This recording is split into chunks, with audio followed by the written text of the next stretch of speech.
ಅಗಮ್ಯ ಅಗೋಚರ ಅಪ್ರತಿಮಲಿಂಗವೇ ಕೂಡಲ ಸಂಗಮ ದೇವ ನೀವೆನ್ನ ಕರಸ್ಥಲಕ್ಕೆ ಬಂದು ಚುಳುಕಾದಿರಯ್ಯ ಚುಳುಕಾದಿರಯ್ಯ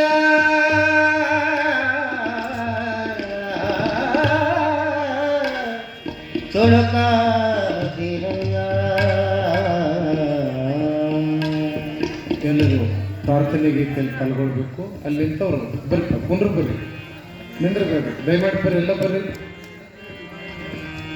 ಅಮೃತ ಪರಮಾಮೃತ ಶರಣರ ಚರಿತಾಮೃತ, ಅಮೃತ ಪರಮಾಮೃತ ಶರಣರ ಚರಿತಾಮೃತ, ಅಮೃತ ಪರಮಾಮೃತ ಶರಣರ ಚರಿತಾಮೃತ, ಅಮೃತ ಪರಮಾಮೃತ ಶರಣರ ಚರಿತಾಮೃತ.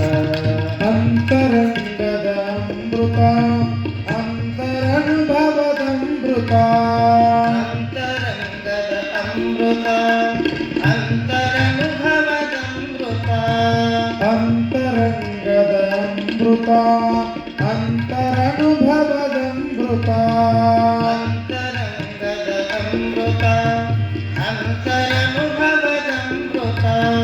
ಅಮೃತ ಪರಮಾಮೃತ ಶರಣರ ಚರಿತಾಮೃತ, ಅಮೃತ ಪರಮಾಮೃತ ಶರಣರ ಚರಿತಾಮೃತ. ಅಷ್ಟಾಭರಣ ಪಂಚಾಚಾರ ಆರು ಸ್ಥಳಗಳದಮೃತ, ಅಷ್ಟಾವರಣ ಪಂಚಾಚಾರ ಆರು ಸ್ಥಳಗಳದಮೃತ, ಅಷ್ಟಾಭರಣ ಪಂಚಾಚಾರ ಆರು ಸ್ಥಳಗಳದಮೃತ, ಅಷ್ಟಾವರಣ ಪಂಚಾಚಾರ ಆರು ಸ್ಥಳಗಳದಮೃತ. ಶ್ರೇಷ್ಠ ಕಾಯಕ ದಾಸೋಹದ ಶ್ರೇಷ್ಠ ಕಾಯಕ ದಾಸೋಹದ ಅನುಭವದ ಚರಿತಾಮೃತ, ಅಮೃತ ಪರಮಾಮೃತ ಶರಣರ ಚರಿತಾಮೃತ, ಅಮೃತ ಪರಮಾಮೃತ ಶರಣರ ಚರಿತಾಮೃತ.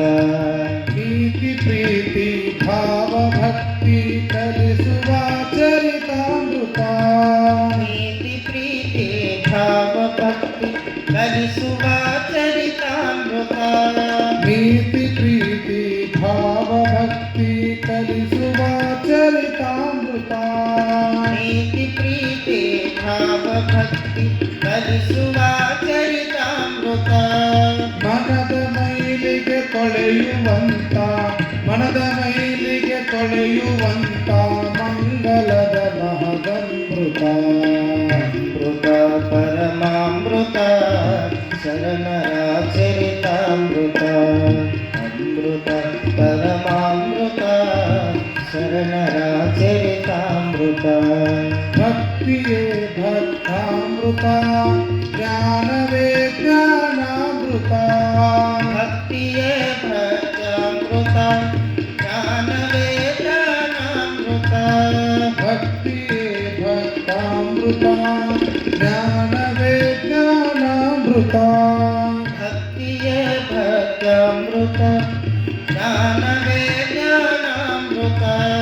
ಭಕ್ತಿ ಜ್ಞಾನ ತ್ಯಾಗ ಭಾವದ ಭಕ್ತಿ ಜ್ಞಾನ ತ್ಯಾಗ ಭಾವದ ಶರಣರ ಚರಿತಾಮೃತ, ಅಮೃತ ಪರಮಾಮೃತ ಶರಣರ ಚರಿತಾಮೃತ, ಅಮೃತ ಪರಮಾಮೃತ ಶರಣರ ಚರಿತಾಮೃತ, ಶರಣರ ಚರಿತಾಮೃತ, ಶರಣರ ಚರಿತಾಮೃತ.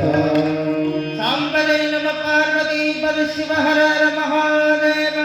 ಜಗಜ್ಯೋತಿ ಬಸವೇಶ್ವರ ಮಹಾರಾಜ್ ಕಿ. ಸಾಂಬನೇ ನಮ ಪಾರ್ವತಿ ಪದ ಶಿವ ಹರ ಹರ ಮಹಾದೇವ. ಓಂ ಶ್ರೀ ಗುರು ಬಸವಲಿಂಗಾಯ ನಮಃ. ಧರೆಯ ದೇಗುಲವನ್ನು ಉದ್ಧರಿಪ ಗುರುಮೂರ್ತಿ, ದೇವನಾನತೆಯನ್ನುತ್ತು ಮುನ್ನಡೆದ ಸತ್ಕೀರ್ತಿ, ಜ್ಞಾನ ದಾಸೋಹ ಅನುಭವದ ಶಿವಮೂರ್ತಿ, ಶತಕೋಟಿ ಶರಣಾರ್ಥಿ ಬಸವ ಗುರು ಮಹಾಮೂರ್ತಿ. ಪ್ರಾತಸ್ಮರಣರಾಗಿರುವಂತಹ ಬಸವಾದಿ ಪ್ರಮಥರನ್ನ, ವಿಶ್ವದ ಎಲ್ಲ ಮಹಾದಾರ್ಶನಿಕರನ್ನ ಸ್ಮರಣೆ ಮಾಡಿ, ಜಂಗಮ ಜ್ಯೋತಿ ಮಹಾತಪಸ್ವಿ ಲೋಕಪೂಜ್ಯರಾದ ಅಥಣಿಯ ಮುರುಗೇಂದ್ರ ಶಿವೇಗಳವರನ್ನ, ಧಾರವಾಡದ ಮೃತ್ಯುಂಜಯ ಮಹಾಂತಪ್ಪಗಳನ್ನ, ಹಾನಗಲ್ಲ ಗುರುಕುಮಾರ ಶಿವೇಗಳನ್ನ ಮನದಲ್ಲಿ ಧ್ಯಾನಿಸಿಕೊಂಡು, ಆರಾಧ್ಯ ಗುರುವರರಾಗಿರುವಂತಹ ಚನ್ನಬಸವ ಅಪ್ಪಗಳನ್ನು ಮನದಲ್ಲಿ ಧ್ಯಾನಿಸಿಕೊಂಡು, ನೀರ್ಲಿಗಿ ಗ್ರಾಮವನ್ನ ಆಧ್ಯಾತ್ಮಿಕ ಗ್ರಾಮವನ್ನಾಗಿಸಿರ್ತಕ್ಕಂಥ ಲಿಂಗೈಕ್ಯ ನಿಜಲಿಂಗ ಮಹಾಸ್ವಾಮಿಗಳ ಸನ್ನಿಧಾನಕ್ಕೆ ಭಕ್ತಿಯಿಂದ ಶರಣಗಳ ಸಮರ್ಪಣೆಯನ್ನು ಮಾಡಿ, ಅಂಧ ಅನಾಥರ ಬದುಕಿಗೆ ಬೆಳಕಾಗಿರುವಂತಹ ಗದಗಿನ ವೀರೇಶ್ವರ ಪುಣ್ಯಾಶ್ರಮದ ಮಹಿಮನಾದಂತಹ ಪರಮ ಪೂಜ್ಯ ಲಿಂಗೈಕ್ಯ ಪುಟ್ಟಯ್ಯಜ್ಜನವರನ್ನು ಕೂಡ ಮನದಲ್ಲಿ ಧ್ಯಾನಿಸಿಕೊಂಡು, ಈ ಕಾರ್ಯಕ್ರಮದ ಸರ್ವಾಂಗೀಣ ರೂವಾರಿಗಳು, ಮಾರ್ಗದರ್ಶಕರು, ಹಿರಿಯರು ಆಗಿರುವಂತಹ ಪರಮ ಪೂಜ್ಯ ನಿರಂಜನ ಪ್ರಣವ ಸ್ವರೂಪ ಬಸವರಾಜೇಂದ್ರ ಮಹಾಸ್ವಾಮಿಗಳ ಶ್ರೀಚರಣಕ್ಕೆ ಭಕ್ತಿಯಿಂದ ಶರಣುಗಳ ಸಮರ್ಪಣೆಯನ್ನು ಮಾಡಿ, ನಿತ್ಯವೂ ಕೂಡ ಸಂಗೀತ ಸೇವೆ ನೀಡತಕ್ಕಂತಹ ನನ್ನ ಪ್ರೀತಿಯ ಸಂಗೀತ ಕಲಾ ಬಳಗವೇ, ಗ್ರಂಥ ಪೂಜೆಯನ್ನು ನೆರವೇರಿಸಿ ಪ್ರವಚನಕ್ಕೆ ಇಂದಿನ ದಿನ ಚಾಲನೆಯನ್ನು ಕೊಟ್ಟಿರುವಂತಹ ಕೆರೆಕೊಪ್ಪ ಗ್ರಾಮದ ಎಲ್ಲ ಹಿರಿಯರೇ, ತಾಯಂದಿರೇ, ನೀರಲಗಿ ಗ್ರಾಮದ ಹಿರಿಯರೇ, ತಾಯಂದಿರೇ, ಮುದ್ದು ಮಕ್ಕಳೇ, ಶಿವಾರ್ಥಿಗಳೇ, ದಾಸೋಹಿಗಳೇ, ಮೊದಲು ಬಂದು ಕುಂತವ್ರಿಗೂ, ಈಗ ಒಬ್ಬೊಬ್ಬರಿಗೆ ಬರಕತ್ತವ್ರಿಗೂ, ಇನ್ನು ಮುಂದೆ ಬರಬೇಕು ಅನ್ನೋರಿಗೂ ಎಲ್ಲರಿಗೂ ಶರಣಾರ್ಥಿಗಳು. ಸಮಯ ಆಗಲೇ 7:45. ದಿನದಿಂದ ದಿನಕ್ಕೆ 7 ಹೋಗಿ 7:15 ಆಯ್ತು, 7:45 ಆಯ್ತು. ಎಲ್ಲಿ ನಾಳೆ ನಾಡಿದ್ರಾಗ 9ಕ್ಕೆ ಮುಡ್ತೈತೆ ಅನ್ನೋದು ಅನ್ಸಾಕತ್ತೈತಿ ನನಗೆ. ಸುತ್ತಲಿರೋ ಹಳ್ಳಿ ಜನ 4ಕ್ಕೆ ತಯಾರಾಗಿ 6 ಅಂದ್ರೆ ಇಲ್ಲದಾರ. ನಮ್ಮ ಊರಾಗಿದ್ದವ್ರು ಇನ್ನೂ ಪುಟ್ಟಕ್ಕನ ಮಕ್ಕಳು ನೋಡಿ ಬರಾಕ್ ಕುಂತಾರ. ಪುಟ್ಟಕ್ಕನ ಮಲಗಿಸಿ ಇವ್ರು ಬರೋರು ಕಾಣ್ತದೆ ನಮ್ಮ ಅವುಗಳು.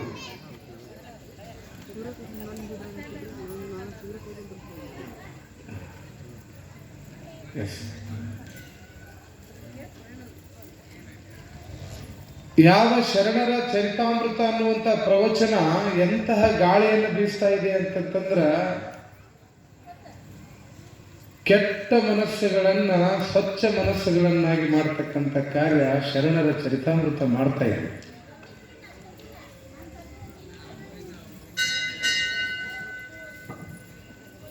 ಬಹಳ ದಟ್ಟವಾಗಿರ್ತಕ್ಕಂತಹ ಕಾಡು. ಆ ಕಾಡಿನೊಳಗ ಎಲ್ಲ ಜೀವರಾಶಿಗಳು ವಾಸ ಆಗ್ಯಾವು. ಕರಡಿ, ಹುಲಿ, ಜಿಂಕಿ, ಹಾವು, ಚೋಳು, ಗುಬ್ಬಿ, ಕಾಗಿ, ಮಂಗ. ಹೆಂಗ ನಾಡಿನೊಳಗೆ ನಾವೆಲ್ಲ ಮನೆಗಳನ್ನ ಕಟ್ಕೊಂಡು ಜೀವನವನ್ನ ಸಾಗಿಸ್ತಾ ಇದ್ದೀವಿ, ನಮ್ಮ ಮಕ್ಕಳು ನಮ್ಮ ಮರಿ ಅಂತೇಳಿ, ಹಂಗ ಕಾಡು ಅಂತಕ್ಕಂತಹ ವನ್ಯ ಜೀವಿಗಳು ಬದುಕ್ತಕ್ಕಂಥ ಜಾಗ, ಅದಕ್ಕೆ ದಟ್ಟ ಕಾಡು ಅಂತ ಕರೀತಾರೆ. ಕಾಡು ಯಾವ ಪುಣ್ಯಾತ್ಮ ಗಿಡ ಹಚ್ಚಿ ಹೋಗಿದ್ನೋ ಗೊತ್ತಿಲ್ಲ, ದೊಡ್ಡ ದೊಡ್ಡ ಗಿಡಗಳು, ಹಾಗೆ ಮೊಗಲನ್ನು ಚುಂಬಿಸ್ತಕ್ಕಂಥ ಮರಗಳು, ಎಷ್ಟು 1000 ವರ್ಷದ ಗಿಡ ಇದ್ದು ಏನು. ಅಂತಹ ದಟ್ಟ ಕಾಡು. ಅಂತಹ ದಟ್ಟ ಕಾಡಿನೊಳಗಿರ್ತಕ್ಕಂತಹ ಪ್ರಾಣಿ ಪಕ್ಷಿಗಳೆಲ್ಲ, ಆ ಕಾಡಿನೊಳಗ ಸಸ್ಯಾಹಾರಿ ಪ್ರಾಣಿಗಳು ಅದಾವ, ಮಾಂಸಾಹಾರಿ ಪ್ರಾಣಿಗಳು ಅದಾವ, ಸಾಧು ಪ್ರಾಣಿಗಳು ಅದಾವ, ಕ್ರೂರ ಪ್ರಾಣಿಗಳು ಅದಾವ. ಎಲ್ಲ ಕೂಡಿ ಎಲ್ಲಿ ಅದಾವ? ಕಾಡ್ನಾಗನ ಅದಾವ, ಹೊರಗಿಲ್ಲ, ಕಾಡ್ನಾಗ ಅದಾವ. ಎಷ್ಟು ಚಂದ ಜೀವನ ನಡೆಸಕತ್ತಿದ್ದು ಪ್ರಾಣಿಗಳು ಅಂತಂತಂದ್ರ ಅವಿನಾಭಾವತ್ವ. ಕಾಡಿನ ಜೊತೆಗೆ ಮತ್ತು ಪಕ್ಷಿ ಪ್ರಾಣಿಗಳ ಜೊತೆಗೆ ಅವಿನಾಭಾವ ಸಂಬಂಧ ಇತ್ತು ನೋಡ್ರಿ. ಅಂತಹ ಕಾಡಿಗೆ ಬಹಳ ವರ್ಷದಿಂದ ಇರ್ತಕ್ಕಂಥ ಪ್ರಾಣಿ ಪಕ್ಷಿಗಳು ಅಜ್ಜ ಮುತ್ತಜ್ಜನ ಕಾಲದಿಂದಲೂ ಕೂಡ ಜೀವನ ಮಾಡ್ತಿದ್ವು ಅಲ್ಲಿ ಕಾಡಿನಾಗ. ಒಂದು ದಿನ ಮಠ ಕೆಟ್ಟ ಬಿಸಿಲ ಜಳ ಹೊಡ್ಯಾಕತ್ತದ, ಯಾವತ್ತಿಗೂ ಬಾರದಂತ ಬರಗಾಲ ಬಂದುಬಿಟ್ಟದ. ಆ ಬರಗಾಲದ ಬಿಸಿಲಿನ ತಾಪಮಾನಕ್ಕೆ ಒಂದಕ್ಕೊಂದು ಗಿಡಗಳು ಚುಂಬನವನ್ನ ಮಾಡಿ ತೆರೆದು ಏನಾಗಿದ್ದು ಅಂತಂದ್ರೆ ಅಲ್ಲಿ ಬೆಂಕಿ ಉತ್ಪತ್ತಿ ಆಗಿತ್ತು. ಹಸಿರಾಗಿ ಕಂಗೊಳಿಸಬೇಕಾಗಿರ್ತಕ್ಕಂತಹ ಆ ಕಾಡು ಬರಗಾಲದೊಳಗೆ ಒಣಗಿದ ಗಿಡಗಳೆಲ್ಲ ಬಿಸಿಲಿನ ತಾಪಮಾನಕ್ಕೆ ಹೊತ್ತಿ ಉರಿಲಿಕ್ಕೆ ಪ್ರಾರಂಭ ಆಯ್ತು. ಕಾಡು ದಗದಗ ಉರಿಯಾಕತ್ತದ. ಹಂಗಾರ ವಾಸವಾಗಿರುವಂತ ಪ್ರಾಣಿಗಳೆಲ್ಲ ತಾವೇ ಬದುಕು ಕಟ್ಕೊಂಡಿದ್ದು ಎಲ್ಲ ಕಾಡಿಗೆ ಬೆಂಕಿ ಬಿದ್ದರೆ ಅವೆಲ್ಲಿ ಹೋಗ್ಬೇಕ್ರಿ? ಅವು ಕಾಡು ಬಿಟ್ಟು ಹೊರಗೆ ಬಂದು ತಮ್ಮ ತಮ್ಮ ಜೀವಗಳನ್ನು ಉಳಿಸ್ಕೊಳ್ಬೇಕಂತ ಎಲ್ಲ ಪ್ರಾಣಿಗಳು ಕಾಡನ್ನ ಬಿಟ್ಟು ಹೊರಗೆ ಬಂದಾವ. ಆದ್ರೆ ದೂರ ನಿಂತು ನೋಡಾಕತ್ತಾವ. ಕಾಡು ದಗದಗ ಉರಿಯಾಕತ್ತದ. ಪ್ರಾಣಿಗಳ ಮನಸ್ಸು ಕರಿಗದ. ನಮಗೆ ಆಶ್ರಯ ಕೊಟ್ಟಂತ ಕಾಡು ಬೆಂಕಿ ಒಳಗ ಸುಡಾಕತ್ತಲ್ಲಪ್ಪ. ಎಲ್ಲ ಪ್ರಾಣಿಗಳು ಮೋಕ್ಷಪೇಕ್ಷಕರಾಗಿ ನಿಂತು ನೋಡಾಕತ್ತಾವ. ಯಾವಕ್ಕೇನೂ ಮಾಡಕ್ಕಾಗಲ್ಲ. ಯಾಕ? ಬೆಂಕಿ ಹಂಗ ಗಾಳಿ ಬೀಸಾಕತ್ತದ, ಬೆಂಕಿ ಉರಿಯಾಕತ್ತದ. ಕಾಡಿಗಿಚ್ಚು ಹತ್ತಿ ಬಿಡ್ತು ಅಂದ್ರೆ ಎಂತೆಂಥ ಅಗ್ನಿಶಾಮಕಗಳಿಗೂ ಕೂಡ ಆರಿಸ್ಲಿಕ್ಕೆ ಆಗಂಗಿಲ್ಲ. ಒಮ್ಮೆ ಕಾಡಿಗೆ ಬೆಂಕಿ ಹತ್ತಿ ಬಿಡ್ತು ಅಂತಂದ್ರ ಯಾವ ಪ್ರಯತ್ನವನ್ನು ಮಾಡಿದ್ರು ಕೂಡ ಬೆಂಕಿ ನಂದಿಸ್ಲಿಕ್ಕೆ ಆಗೋದಿಲ್ಲ, ಆರಿಸ್ಲಿಕ್ಕೆ ಆಗೋದಿಲ್ಲ. ಎಲ್ಲ ಪ್ರಾಣಿಗಳು ದೂರ ನಿಂತು ನೋಡಾಕತ್ತಾವ. ಎಲ್ಲ ಮಂತ್ರಭುದ್ರವಾಗಿ ಸುಮ್ಮನೆ ನೋಡ್ಕೋತ ನಿಂತಾವ. ಏನ್ ಮಾಡ್ಬೇಕು? ಬೆಂಕಿ ಹತ್ತಿ ಕಾಡು ಉರಿಯಾಕತ್ತಂತೆ. ಎಲ್ಲ ಪ್ರಾಣಿಗಳಲ್ಲಿ ಒಂದು ಪಕ್ಷಿ, ಒಂದು ಸಣ್ಣ ಗುಬ್ಬಿ ಏನು ಮಾಡಾಕತ್ತಿತ್ತು ಅಂತಂದ್ರ ಪುರ್ರನ ಹಾರಿ ಹೋಗ್ತಿತ್ತು. ನದಿಯಾಗಿರೋ ನೀರಿನಾಗ ಮುಳುಗುತ್ತಿತ್ತು. ಮುಳುಗಿ ತನ್ನ ರೆಪ್ಪಿ ಒಳಗ ನೀರು ಹಿಡ್ಕೊಂಡು ಬಂದು ಚುಂಚಿನಾಗ ನೀರು ಹಿಡ್ಕೊಂಡು ಬಂದು ಆ ಬೆಂಕಿಗೆ ಉಗ್ಗುತ್ತಿತ್ತು. ಮತ್ತೆ ಪುರ್ರಂತ ಹಾರೋದು, ನೀರು ತರೋದು, ಮತ್ತೆ ಆ ಕಾಡಿನ ಬೆಂಕಿಗೆ ಉಗ್ಗೋದು. ಇದನ್ನ 7 ಸಾರಿ ಆ ಗುಬ್ಬಿ ಮಾಡೋದನ್ನ ಸಿಂಹರಾಜ ನೋಡ್ತಾನ. ಸಿಂಹರಾಜ, ಕಾಡಿನ ರಾಜ ಯಾರು? ಸಿಂಹ. ಸಿಂಹ ಹೇಳ್ತದ, ಏ ಗುಬ್ಬಿ, ನಾವೆಲ್ಲ ಕೂಡಿ ನೀರು ಹಾಕಿದ್ರು ಆ ಕಾಡಿನ ಬೆಂಕಿಯನ್ನು ಆರಿಸ್ಲಿಕ್ಕೆ ಆಗೋದಿಲ್ಲ. ಒಣಾದ ನಿನ್ನ ಚುಂಚಿನಾಗ ಎಷ್ಟು ನೀರು ಇದ್ದಿತ್ತು? ಒಂದು ಹನಿ ನೀರು ಹಿಡಿಯಂಗಿಲ್ಲ ಅದ್ರಾಗ. ಸುಮ್ಮನೆ ಒಣ ಪ್ರಯತ್ನ ಮಾಡಾಕತ್ತಿ ಅಲ್ಲ, ಯಾಕೆ ಮೈಕೇ ನೋವು ಮಾಡ್ಕೋತಿ? ಸುಮ್ಮ ನಿಂದ್ರು ಅಂತ ಸಿಂಹ ಯಾರಿಗೆ ಹೇಳ್ತು? ಗುಬ್ಬಿಗೆ ಹೇಳ್ತು. ಆದ್ರೆ ಗುಬ್ಬಿ ಅಂತದ, ನೀ ಹೇಳ್ಕೋತ ನೀ ಹಂಗ ನಿಂದ್ರು, ನಾ ಆರಿಸೋ ಪ್ರಯತ್ನ ಮಾಡ್ತೀನಿ. ಮತ್ತೆ ಪುರ್ರ ಅಂತ ಹಾರೋದು, ಮತ್ತೆ ನೀರಿನಾಗ ಮುಳುಗೋದು, ಮತ್ತೆ ತಗೊಂಡು ಕಾಡಿನ ಬೆಂಕಿಗೆ ಉಗ್ಗೋದು ಮಾಡಾಕತ್ತ. ಇದು ಸುಮಾರು ಬಹಳ ಹೊತ್ತಿನಿಂದ ಹಿಂಗ್ ಮಾಡೋದನ್ನ ನೋಡಿರ್ತಕ್ಕಂಥ ಸಿಂಹಕ್ಕೆ ಸಿಟ್ಟು ಬಂತು. ನಾ ಹೇಳಿದ್ರೆ ಅರ್ಥ ಆಗ್ತದಿಲ್ಲ ನಿನಗ, ನಾನೊಮ್ಮೆ ಬುದ್ಧಿ ಹೇಳಿದ್ರೆ ಅರ್ಥ ಆಗ್ತದಿಲ್ಲ ನಿನಗ. ಒಣ ಪ್ರಯತ್ನ ಮಾಡಿ ಯಾಕೆ ನೀನು ತ್ರಾಸ್ ತಗೊಳಕತ್ತಿ? ನೀ ತ್ರಾಸ್ ತಗೊಳ್ಳೋದು ನನಗೆ ನೋಡೋಕ್ಕಾಗಲ್ತು, ನಿಂದಿರಿಸ್ತೋ ಇಲ್ಲೋ ಅಂತ ಹೇಳಿ ಗುಬ್ಬಿಗೆ ಅಡ್ಡಗಟ್ಟಿ ನಿಂತು ಬಿಡ್ತು ಸಿಂಹ. ಅವಾಗ ಗುಬ್ಬಿ ನಿಂತು, ಯಾಕೆ ಸಿಂಹರಾಜ ನನಗ್ಯಾಕೆ ತಡೆಯಕತ್ತೀವಿ? ಅವಾಗ ಸಿಂಹ ಅಂತಂದ್ರೆ, ಯಾಕೆ ಪ್ರಯತ್ನ ಮಾಡ್ತಿದ್ವಿ? ಅದು ಆರಂಗಿಲ್ಲ, ಅಷ್ಟು ಉರಿಯಾಕತ್ತದ. ಆರ್ಲಾರ್ದಂತ ಬೆಂಕಿಗೆ ಹೋಗಿ ಯಾಕೆ ಪ್ರಯತ್ನ ಮಾಡಿ ನಿನ್ನ ಮೈಕೈ ನೋವು ಮಾಡ್ಕೋತಿ? ಸುಮ್ಮನೆ ನಿಂದ್ರ ಅಂದಾಗ ಅವಾಗ ಗುಬ್ಬಿ ಅಂತತಿ, ಸಿಂಹರಾಜನೇ, ವ್ಯಾಘ್ರಮೂರ್ತಿಯೇ, ಕಾಡಿನ ರಾಜನೇ, ನೀ ಹೇಳೋದು ಕರೆ ಅದ. ನಾನು ತಂದಂತ ನೀರಿನಿಂದ ಕಾಡನ್ನ, ಆ ಬೆಂಕಿಯನ್ನ ಆರಿಸ್ಲಿಕ್ಕೆ ಆಗಂಗಿಲ್ಲ ಅಂತ ನೀ ಹೇಳೋದೇನೋ? ನನಗ ಗೊತ್ತೈತದು. ನಾನು ತಂದಂತ ನೀರಿನಿಂದ ಆರಿಸ್ಲಿಕ್ಕೆ ಆಗಂಗಿಲ್ಲ ಅಂತ ನನಗೆ ಗೊತ್ತದ. ಮತ್ತೆ ಗೊತ್ತಿದ್ದು ಯಾಕೆ ಪ್ರಯತ್ನ ಮಾಡಕತ್ತಿ? ಅವಾಗ ಗುಬ್ಬಿ ಅಂತೈತಿ, ಏ ಹುಚ್ಚ, ಆ ಕಾಡು ನನಗಷ್ಟ ಅಲ್ಲ, ನಮ್ಮ ಅಪ್ಪ, ನಮ್ಮ ಅಜ್ಜ, ನಮ್ಮ ಮುತ್ತಜ್ಜಿಗೆಲ್ಲರಿಗೂ ಕೂಡ, ನಮ್ಮ ವಂಶಕ್ಕೆಲ್ಲ ಆಶ್ರಯ ಕೊಟ್ಟಂತ ಕಾಡು, ನಮಗೆ ನೆರಳು ಕೊಟ್ಟದ, ಹಣ್ಣು ಕೊಟ್ಟದ, ಆಶ್ರಯ ಕೊಟ್ಟಿತ್ತಲ್ಲ ಕಾಡು. ಇಷ್ಟೆಲ್ಲ ನಮ್ಮನ್ನು ಕಾಪಾಡಿದ ಕಾಡು ಈಗ ಕಷ್ಟದೊಳಗೆ ಬಂದೈತಿ, ಸಂಕಷ್ಟದೊಳಗೆ ಸಿಕ್ಕೊಂಡೈತಿ ಅಂತೇಳಿ ನನಗೆ ನಿಂತು ನೋಡಾಕ ಮನಸ್ಸಾಗಲಿಲ್ಲ. ಅದಕ್ಕಾಗಿ ನಾನು ಪ್ರಯತ್ನ ಮಾಡಿದೆ, ಬೆಂಕಿ ಆರಿಸ್ಬೇಕಂತ. ಇನ್ನೊಂದು ಮಾತು ಹೇಳ್ತೀನಿ ಕೇಳಿ ನಿನಗ, ಈ ಜಗತ್ತಿಗೆ ಸೃಷ್ಟಿ ಮಾಡಿರ್ತಕ್ಕಂಥ ಭಗವಂತ ಮೇಲೆ ಒಂದು ಕುತ್ಕೊಂಡು ಪಟ್ಟಿ ಮಾಡಿರ್ತಿರ್ತಾನ, ಒಂದು ಬುಕ್ನಾಗ ಪಟ್ಟಿ ಮಾಡ್ತಾನ. ಯಾವ ಪಟ್ಟಿ ಮಾಡಿರ್ತಾನ ಅಂತಂದ್ರ, ಕಾಡಿಗೆ ಬೆಂಕಿ ಬಿದ್ದಾಗ ನೀರು ಹಾಕಿ ಆರಿಸಿದವರ ಪಟ್ಟಿ, ನಿಂತು ನೋಡಿದವರ ಪಟ್ಟಿ ಅಂತ ಇರ್ತೈತೋ, ನಿಮ್ಮ ಎಲ್ಲ ಹೆಸರು ನಿಂತು ನೋಡಿದವರ ಪಟ್ಟಿ ಆಗಿರ್ತೈತಿ. ಆದ್ರೆ ನಂದು ಮಾತ್ರ ನೀರು ಹಾಕಿ ಆರಿಸಿದವರ ಪಟ್ಟಿ ಒಳಗೆ ನನ್ನ ಹೆಸರು ಇರ್ತೈತಿ. ಅದಕ್ಕೆ ನಾನು ನೀರು ಹಾಕಾಕತ್ತೀನಿ ಅಂತಂದ್ರೆ ಗುಬ್ಬಿ ಗುಬ್ಬಿ ಗುಬ್ಬಿ ಒಂದು ಗುಬ್ಬಿ ಹೇಳ್ತದರೆ ಇವತ್ತು ಈ ಸಮಾಜದೊಳಗೆ ಹೇಗೆ ಬದುಕಬೇಕು ಅಂತಕ್ಕಂಥದ್ದು. ಒಂದು ಪ್ರಾಣಿ ಹೇಳ್ತದ ಸಮಾಜದೊಳಗೆ ನಾವು ಹೇಗೆ ಬದುಕಬೇಕು ಅಂತಕ್ಕಂಥದ್ದು. ಯಾವ ಮನೆಯೊಳಗೆ ಉಂಡಿರ್ತೀವೋ, ಯಾವ ಮನೆಯಾಗ ಒಂದು ತುತ್ತು ಅನ್ನ ಉಂಡಿರ್ತೀವೋ, ಅದೇ ಮನೆಯಿಂದ ಜಲ್ದಿ ಅನಿಸ್ತಕ್ಕಂತಹ ಈ ಕಾಲಘಟ್ಟದೊಳಗ ಒಂದು ಆಶಯ ಕೊಟ್ಟಂತ ಕಾಡಿಗೆ ನೀರು ಹಾಕಬೇಕಂತ ಒಂದು ಗುಬ್ಬಿ ಈ ಸಮಾಜಕ್ಕೆ ಅರ್ಥವನ್ನು ಹೇಳಕತ್ತದ. ಉಂಡು ಮನೆ ಜಂತಿ ಅನಿಸೋರು ಎಷ್ಟು ಮಂದಿಲ್ಲ ಈ ಜಗತ್ತಿನಾಗ, ಹೇಳ್ರಿ ನೋಡು.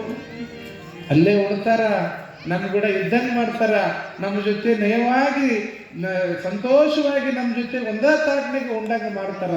ಆದ್ರೆ ಗೊತ್ತಿಲ್ದಂಗ ನಮ್ಮ ಬೆನ್ನಿಗೆನ ಚೂರಿ ಹಾಕಿರ್ತಾರ. ಈ ಮನುಷ್ಯನ ಜೀವನದೊಳಗ ಎಲ್ಲವನ್ನ ಎದುರಿಸ್ಬೋದಂತ್ರಿ. ಏನ್ರಿ? ಎಲ್ಲವನ್ನ ಎದುರಿಸ್ಬೋದು.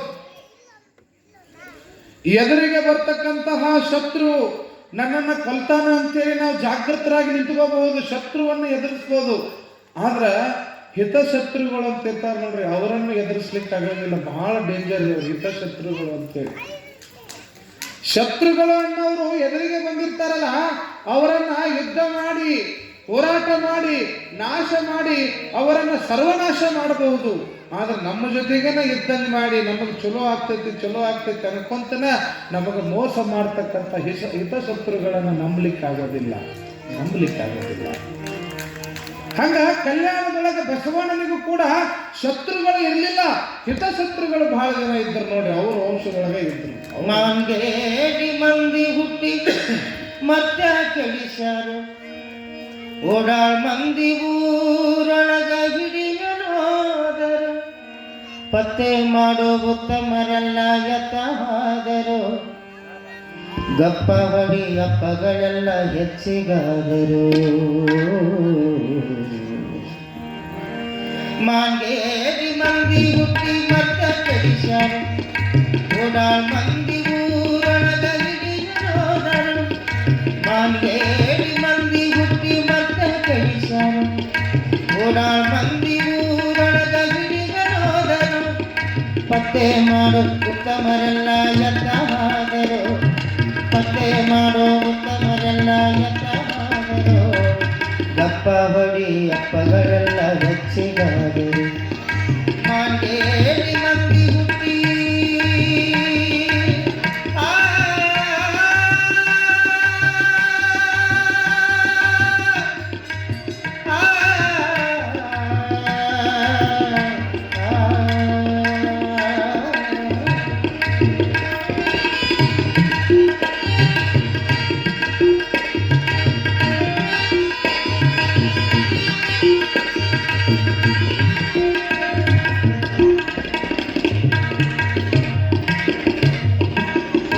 ಕುಡರಿ ಮಂದಿ ಹೋಗಿ ದರೋಡೆ ಮಾಡರು, ಕುಂಡ ಮಂದಿ ಹೋಗಿ ಚಂಡಿ ಆಡರು, ಕುಡರಿ ಮಂದಿ ಹೋಗಿ ದರೋಡೆ ಮಾಡರು, ಕುಂಡ ಮಂದಿ ಹೋಗಿ ಚಂಡಿ ಆಡರು, ಬಡವನ್ ಮ್ಯಾಲೆ ಕಿಟ್ಲೆ ಹೊರಿಸಿ ಕೋಟಿ ಗಳಿಸ್ಯಾರು, ಬಡವನ್ ಮ್ಯಾಲೆ ಕಿಟ್ಲೆ ಹೊರಿಸಿ ಕೋಟಿ ಗಳಿಸ್ಯಾರು, ಇವರು ನಾಚಿಕೆ ಎಂಬುದು ಹುರಿಯ ಮಾಡಿ ತೆಲಿಗೆ ಸುತ್ಯಾರು.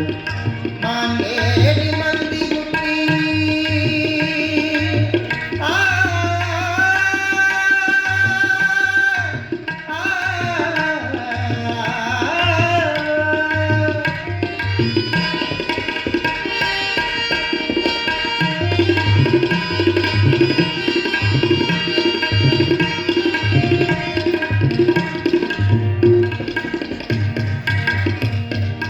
ಈಗಿನ ಕಾಲದ ಸೌಕರ್ಯೆಲ್ಲ ಜಗದರು, ಬಡವನ್ ನಿಂತು ಚಲ್ವಿ ಇದ್ರ ಬಡ್ಡಿ ಕೊಡ್ತಾರ, ಲೆಕ್ಕ ಪತ್ರ ಇಲ್ಲದೆ ಇವರು ಖಾತೆ ನಡೆಸ್ಯಾರ, ಲೆಕ್ಕ ಪತ್ರ ಇಲ್ಲದೆ ಶಿವರು ಕಾಟೆ ನಡೆಸಣ ಓತಿನಂಗ ಜೋತುಗೊಂಡು ಇಲ್ಲೇ ಕುಳಿತಾರ ಈ ಭಾವದ ಕುಳಿತಾರ ಮಾಂಗೇರಿ ಮಂದಿ ಹುಟ್ಟಿ ಮಟ್ಟ ಕೆಡಿಸ ಓಡಾಳ್ ಮಂದಿ ಊರೊಳಗ ಹಿಡಿದರೋದರು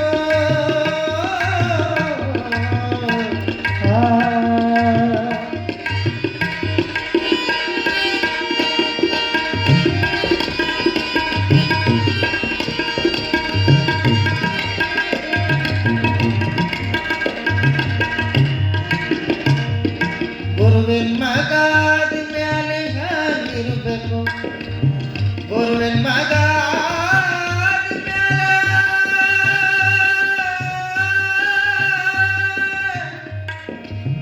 ಆದ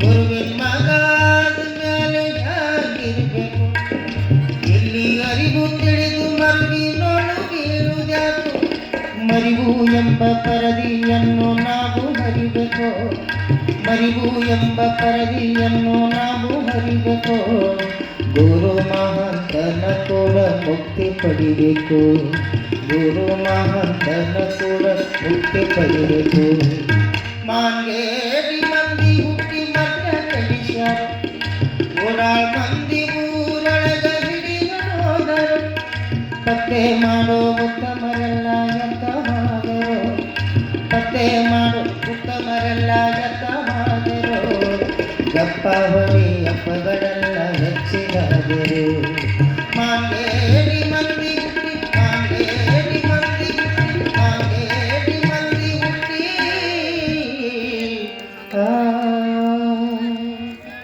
ಜೋರಾದ ಚಪ್ಪಾಳೆ ಕಲಾವಿದರು.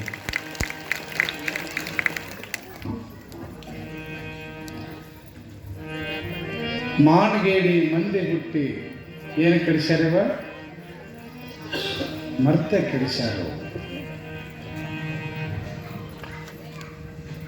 ಈ ಜಗತ್ತು ಈ ಸೃಷ್ಟಿ ಯಾವ ಪ್ರಾಣಿ ಪಕ್ಷಿಗಳಿಂದನೂ ಕೂಡ ಹಾನಿಯಾಗಿಲ್ಲ, ಈ ಮನುಷ್ಯನಿಂದನೂ ಹಾನಿಯಾಗಿತ್ತು. ಹಿಂದೆಲ್ಲ ಎಷ್ಟು ಚಂದ ಗಾಕಿ ಗುಬ್ಬಿ ಎಲ್ಲ ಹಾರಾಡ್ತಿದ್ದು, ಒಂದರಕ್ಕಾಗಿ ಗುಬ್ಬಿ ಕಾಣ್ತಾವನ್ರಿ ಈಗ ಒಂದೂ ಕಾಣಂಗಿಲ್ಲ. ಯಾಕೆ ನಮ್ಮ ಸ್ವಾರ್ಥಕ್ಕೆ ಅವನ್ನೆಲ್ಲ ಕೊಂದು ಬಿಟ್ಟಿವಿ ನಾವು, ಕೊಂದು ಬಿಟ್ಟಿವಿ. ಬೆಳಗ್ಗೆ ಎದ್ದು ಕೂಡಲೇ ಕಸ ಹೊಡಿ ಮುಂದೆ ಅಂಗಳ ಸಾರಿಸೋ ಮುಂದೆ ಗುಬ್ಬಿ ಕಾಗಿ ಎಲ್ಲ ಮನೆ ಅಂಗಳು ತುಂಬ ಬಂದು ನಿಂತಿದ್ದು. ಮನೆ ಮೇಲೆ ಏನಾದ್ರೆ ಒಣ ಹಾಕಿದ್ರೆ ಸಾಕು, ಕಾಗಿ ಹೊಡೆಯಕ್ಕೆ ಗುಬ್ಬಿ ಹೊಡೆಯಕ್ಕನೇ ಕುಂಡಿರ್ಬೇಕಾಗ್ತಿತ್ತು. ಈಗ ಒಂದು ಕಾಗಿ ಬರುವಲ್ಲು, ಒಂದು ಗುಬ್ಬಿ ಬರುವಲ್ಲು, ಒಂದು ಹಾರಾಡುವಲ್ಲು. ಯಾಕೆ ಮನುಷ್ಯ ಯಂತ್ರಜ್ಞಾನಗಳನ್ನು ತಂತ್ರಜ್ಞಾನವನ್ನು ಬಳಸುವ ಕಾಲಘಟ್ಟದೊಳಗೆ ಪ್ರಾಣಿ ಪಕ್ಷಿಗಳಿಗೆ ವಿಷಪೂರಿತನಾಗಿಬಿಟ್ಟ, ವಿಷಪೂರಿತನಾದ. ಇನ್ನೊಂದನ್ನು ಕೊಂದು ತಿನ್ನುವಂಥ ಮನೋಭಾವದೊಳಗೆ ನಾವು ಬಂದ್ವಿ. ಇದ್ದಿದ್ರೊಳಗೆ ಸಂತೋಷ ಪಡುವಂಥ ಭಾವವನ್ನು ನಾವು ಪಡ್ಕೊಳ್ಳೇ ಇಲ್ಲ, ಕಾಣಲೇ ಇಲ್ಲ. ಆದರೆ ಏನು ಮಾಡ್ತೀವೋ ಅದನ್ನು ಅನುಭವಿಸಿ ಹೋಗೋದದ ಇಲ್ಲ ಅಷ್ಟೇ. ನಾವೇನು ಮಾಡ್ತೀವಲ್ಲ ಅದನ್ನು ಅನುಭವಿಸಕತ್ತೀವಿ. ಹಿಂದಿನ ಹಿರಿಯರೆಲ್ಲ ನೋಡ್ರಿ, 80-90 ಆದರೂ ಕಣ್ಣು ಎಷ್ಟು ನಿಚ್ಚಳ, ಹಲ್ಲು ಎಷ್ಟು ನಿಚ್ಚಳ, ಕಿವಿ ಹೆಂಗ, ಕೈಕಾಲು ಹೆಂಗ, ಈಗ ಕೊಡ ಹೊರ್ತಿದ್ರು, ಹಂಡೆ ಹೊರ್ತಿದ್ರು. ಈಗಿನ ಪ್ಲಾಸ್ಟಿಕ್ ಕೊಡ ಹೊರಕ್ಕೆ ಬೇಡವಾ ಅಂತಾವ. ಪ್ಲಾಸ್ಟಿಕ್ ಕೊಡ ಅಂದ್ರೆ ಒಳ್ಳೆ. ಯಾಕೆ ಹೇಳ್ರಿ ನೋಡೋಣ, ನಾವು ಮಾಡಿ ವಾತಾವರಣ, ನಮ್ಮ ಆಹಾರ ಎಲ್ಲ ಕೆಡಿಸ್ಕೊಂಡ್ಬಿಟ್ಟಿವಿ, ನಾವು ಕೆಡಿಸ್ಬಿಟ್ಟಿವಿ. ಅದಕ್ಕೆ ಒಬ್ಬ ಜಾನಪದದ ಗರತಿ ಹೇಳ್ತಾಳೆ, ನಮ್ಮ ಅಜ್ಜಿ ಮಾಡುತ್ತಿದ್ದಳು ರಾಗಿ ಮುದ್ದೆ, ಅದನ್ನು ತಿಂದು ನಮ್ಮ ಅಜ್ಜ ಇದ್ದ ಬಲುಗದ್ದೆ ಅಂತ.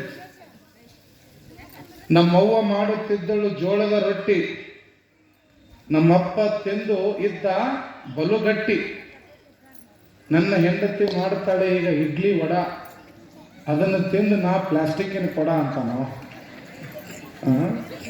ಏನಾಗ್ಬಿಟ್ಟು ನಾವೆಲ್ಲ ಪ್ಲಾಸ್ಟಿಕ್ಕಿನ ಕೊಡ ಆಗಿಬಿಡ್ತೀವಿ. ತುಸ್ಸಕ್ಕೆ ಹಾರಿಬಿಡ್ತೀವಿ ನೋಡಿ, ಗಾಳಿ ಬಿಟ್ಟರೆ ಸಾಕು. ಏನೂ ಇಲ್ಲ ದೇಹದಾಗ, ಏನೂ ನಿಗುವಲ್ತು, ಏನೂ ಆಗುವಲ್ತು.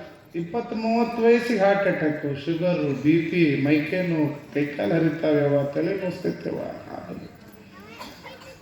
ಸುಮ್ಮನೆ ಒಂದು ವಿಚಾರ ಮಾಡಿ ನೋಡೋಣ, ಹೆಂಗಿತ್ತು ಹಿಂದಿನ ಆಹಾರ ಪದ್ಧತಿ, ಈಗ ಹೆಂಗೆ ಬದುಕಾಕತ್ತೀವಿ ನಾವು.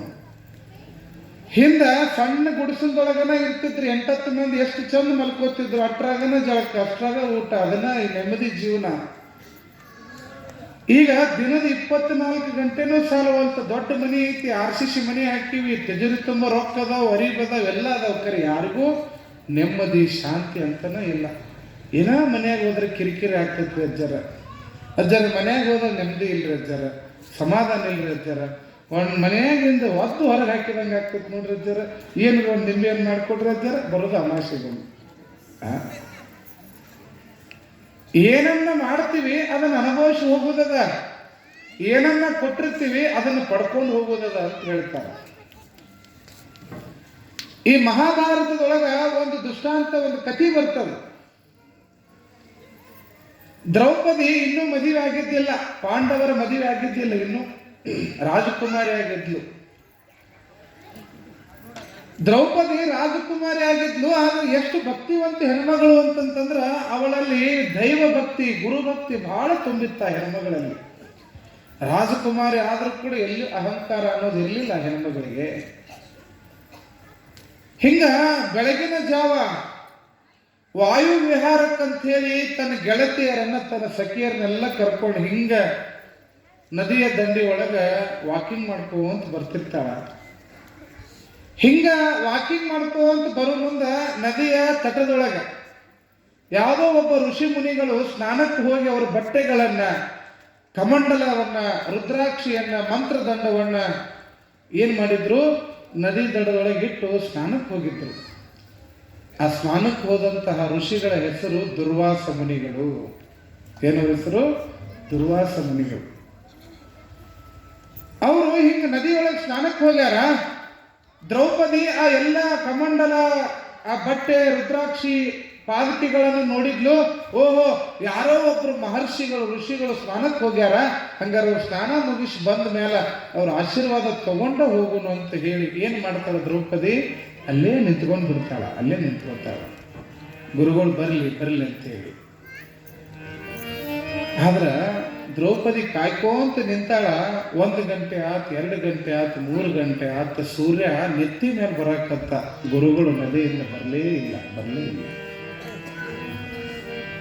ಅವಾಗ ವಿಚಾರ ಮಾಡಿದ ದ್ರೌಪದಿ ಅಂತಾಳ, ಗುರುಗಳ ದರ್ಶನ ಮಾಡ್ಬೇಕಂತ ಬಹಳ ಹೊತ್ತಿನಿಂದ ಕಾಯ್ತಾ ಇದ್ದೀನಿ, ಯಾಕೆ ಗುರುಗಳು ಬರವಾಲ್ರು ಅಂತೇಳಿ ಒಂದು ಕ್ಷಣ ಜೋರಾಗಿ ಧ್ವನಿ ಮಾಡಿ ಹೇಳ್ತಾಳೆ, ಋಷಿಗಳೇ, ಮಹಾತ್ಮರ, ನಾನು ದ್ರೌಪದಿ ರಾಜಕುಮಾರಿ ಇದ್ದೀನಿ, ರಾಜ್ಯದ ರಾಜಕುಮಾರಿ ದ್ರೌಪದಿ ಇದ್ದೀನಿ. ನಿಮ್ಮ ದರ್ಶನಕ್ಕಾಗಿ, ನಿಮ್ಮ ಆಶೀರ್ವಾದ ಪಡ್ಕೊಳ್ಳೋಕ್ಕಾಗಿ ಕಾಯಕತ್ತೀನಿ. ಸ್ನಾನವನ್ನು ಮುಗಿಸಿ ಬೇಗ ಬರ್ರಿ ಅಂತ ಯಾರು ಹೇಳಿದ್ರು? ದ್ರೌಪದಿ ಹೇಳಿದ್ಲು. ಯಾರಿಗೆ? ಮುನಿಗಳಿಗೆ, ದುರ್ವಾಸ ಮುನಿ. ಯಾರು ಅದಾರ ಅಂತಲೂ ಗೊತ್ತಿಲ್ಲ ಆಕೆಗೆ. ಸುಮ್ಮೊಬ್ರು ಯಾರೋ ಗುರುಗಳು ಇರಬೇಕು ಅಂತ ಕರೆದ್ಲಕ್ಕೆ. ಅವಾಗ ದುರ್ವಾಸ ಮುನಿಗಳು ಅಂತಾರೆ, ದ್ರೌಪದಿ, ನೀನು ನನ್ನನ್ನು ಕಾಯಕತ್ತಿದಿ, ನನ್ನ ಆಶೀರ್ವಾದ ಪಡ್ಕೊಳಕ್ ನಿಂತಿ ಅಂತ ನನಗೂ ಗೊತ್ತದಮ್ಮ.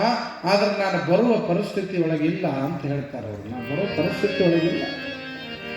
ಏನಾಗಿತ್ತು ಅಂತಂದ್ರ, ಆ ನೀರಿನ ಸೆಳೆತಕ್ಕ, ನೀರಿನ ಆ ಒಂದು ಸೆಳೆತಕ್ಕ ಅವರು ಸುತ್ತಿಕೊಂಡಂತ ಕೋಪಿನಿನ ವಸ್ತ್ರ, ಅಂಗಾಂಗವನ್ನು ಮರಿ ಮಾಡ್ತಕ್ಕಂಥ ಕೋಪಿನ್ ಅಂತಕ್ಕಂಥ ಒಂದು ವಸ್ತ್ರ ತೇಲಿ ಹೋಗಿಬಿಟ್ಟಿರ್ತದ ನೀರಿನ ಸೆಳೆತಕ್ಕೆ. ನಗ್ನ ರೂಪದೊಳಗ ಆ ಬಾಲೆಯ ಮುಂದೆ, ಹೆಣ್ಮಕ್ಳ ಮುಂದೆ ಹೆಂಗೆ ಹೋಗೋದಂತ ಋಷಿಗಳು ನದಿಯಿಂದ ಬಿಟ್ಟು ಬರಕ್ಕೆ ಅವ್ರು ತಯಾರಿರ್ಲಿಲ್ಲ. ಅಲ್ಲೇ ಇದ್ರು. ಅವ್ರ ದರ್ಶನ ತಗೊಳ್ಳಾರ್ದ ಹೋಗಬಾರ್ದಂತಿಕ್ಕಿ ಅವ್ರು ಬರದೇ ಇರ್ತಕ್ಕಂಥ ಪರಿಸ್ಥಿತಿ ಒಳಗೆ ಅವರದಾರ.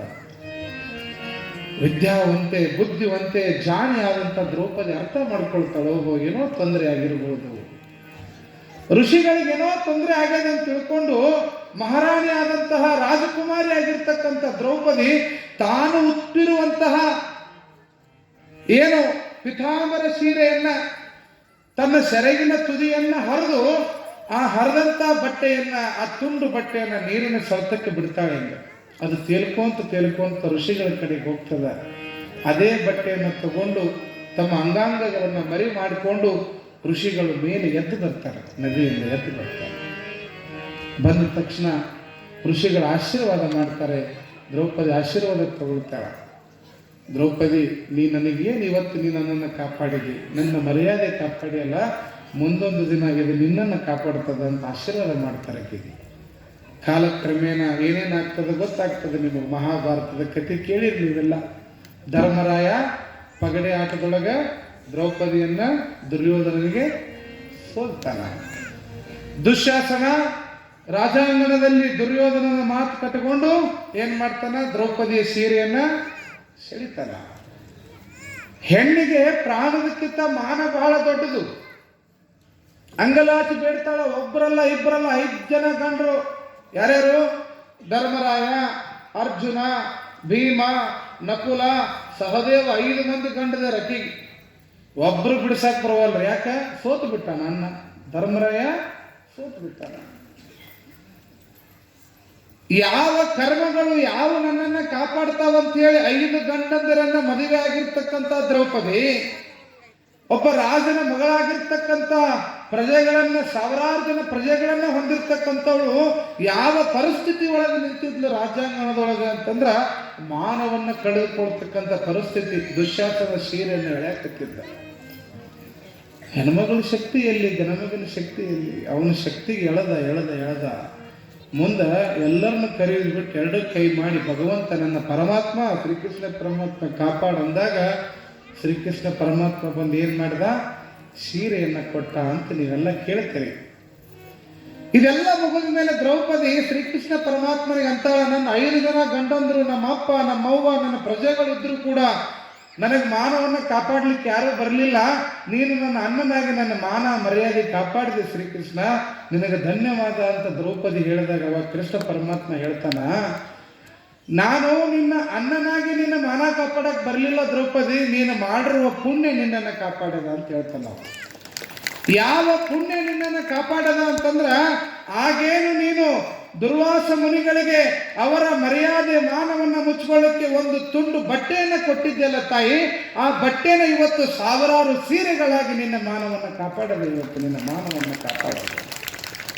ಯಾಕೆ ಮಾತು ಹೇಳಕತ್ತೇನೆ ಅಂತಂದ್ರ, ಕೊಟ್ಟಿದ್ದಿಷ್ಟು ತುಣುಕು ಬಟ್ಟೆ ದ್ರೌಪದಿಗೆ ಬಂದಿದ್ದು ಎಷ್ಟು ಸೀರೆಗಳು? ಸಾವಿರಾರು ಸೀರೆಗಳು. ಹಂಗ ಅದಕ್ಕೆ ಸರ್ವಜ್ಞ ಕವಿ ಹೇಳ್ತಾನೆ, ಕೊಟ್ಟಿದ್ದು ತನಗೆ ಬಚ್ಚಿಟ್ಟಿದ್ದು ಪರರಿಗೆ, ಕೊಟ್ಟಿದ್ದು ಕೆಟ್ಟಿತ್ತನ ಬೇಡ, ಮುಂದೆ ಕಟ್ಟಿಟ್ಟ ಬುತ್ತಿ ಸರ್ವಜ್ಞ. ಸುಮ್ಮನೆ ಅಂದಿಲ್ಲ. ಜ್ಞಾನಿಗಳು ಸುಮ್ಮನೆ ಬರೆದು ಹೋಗಿಲ್ಲ.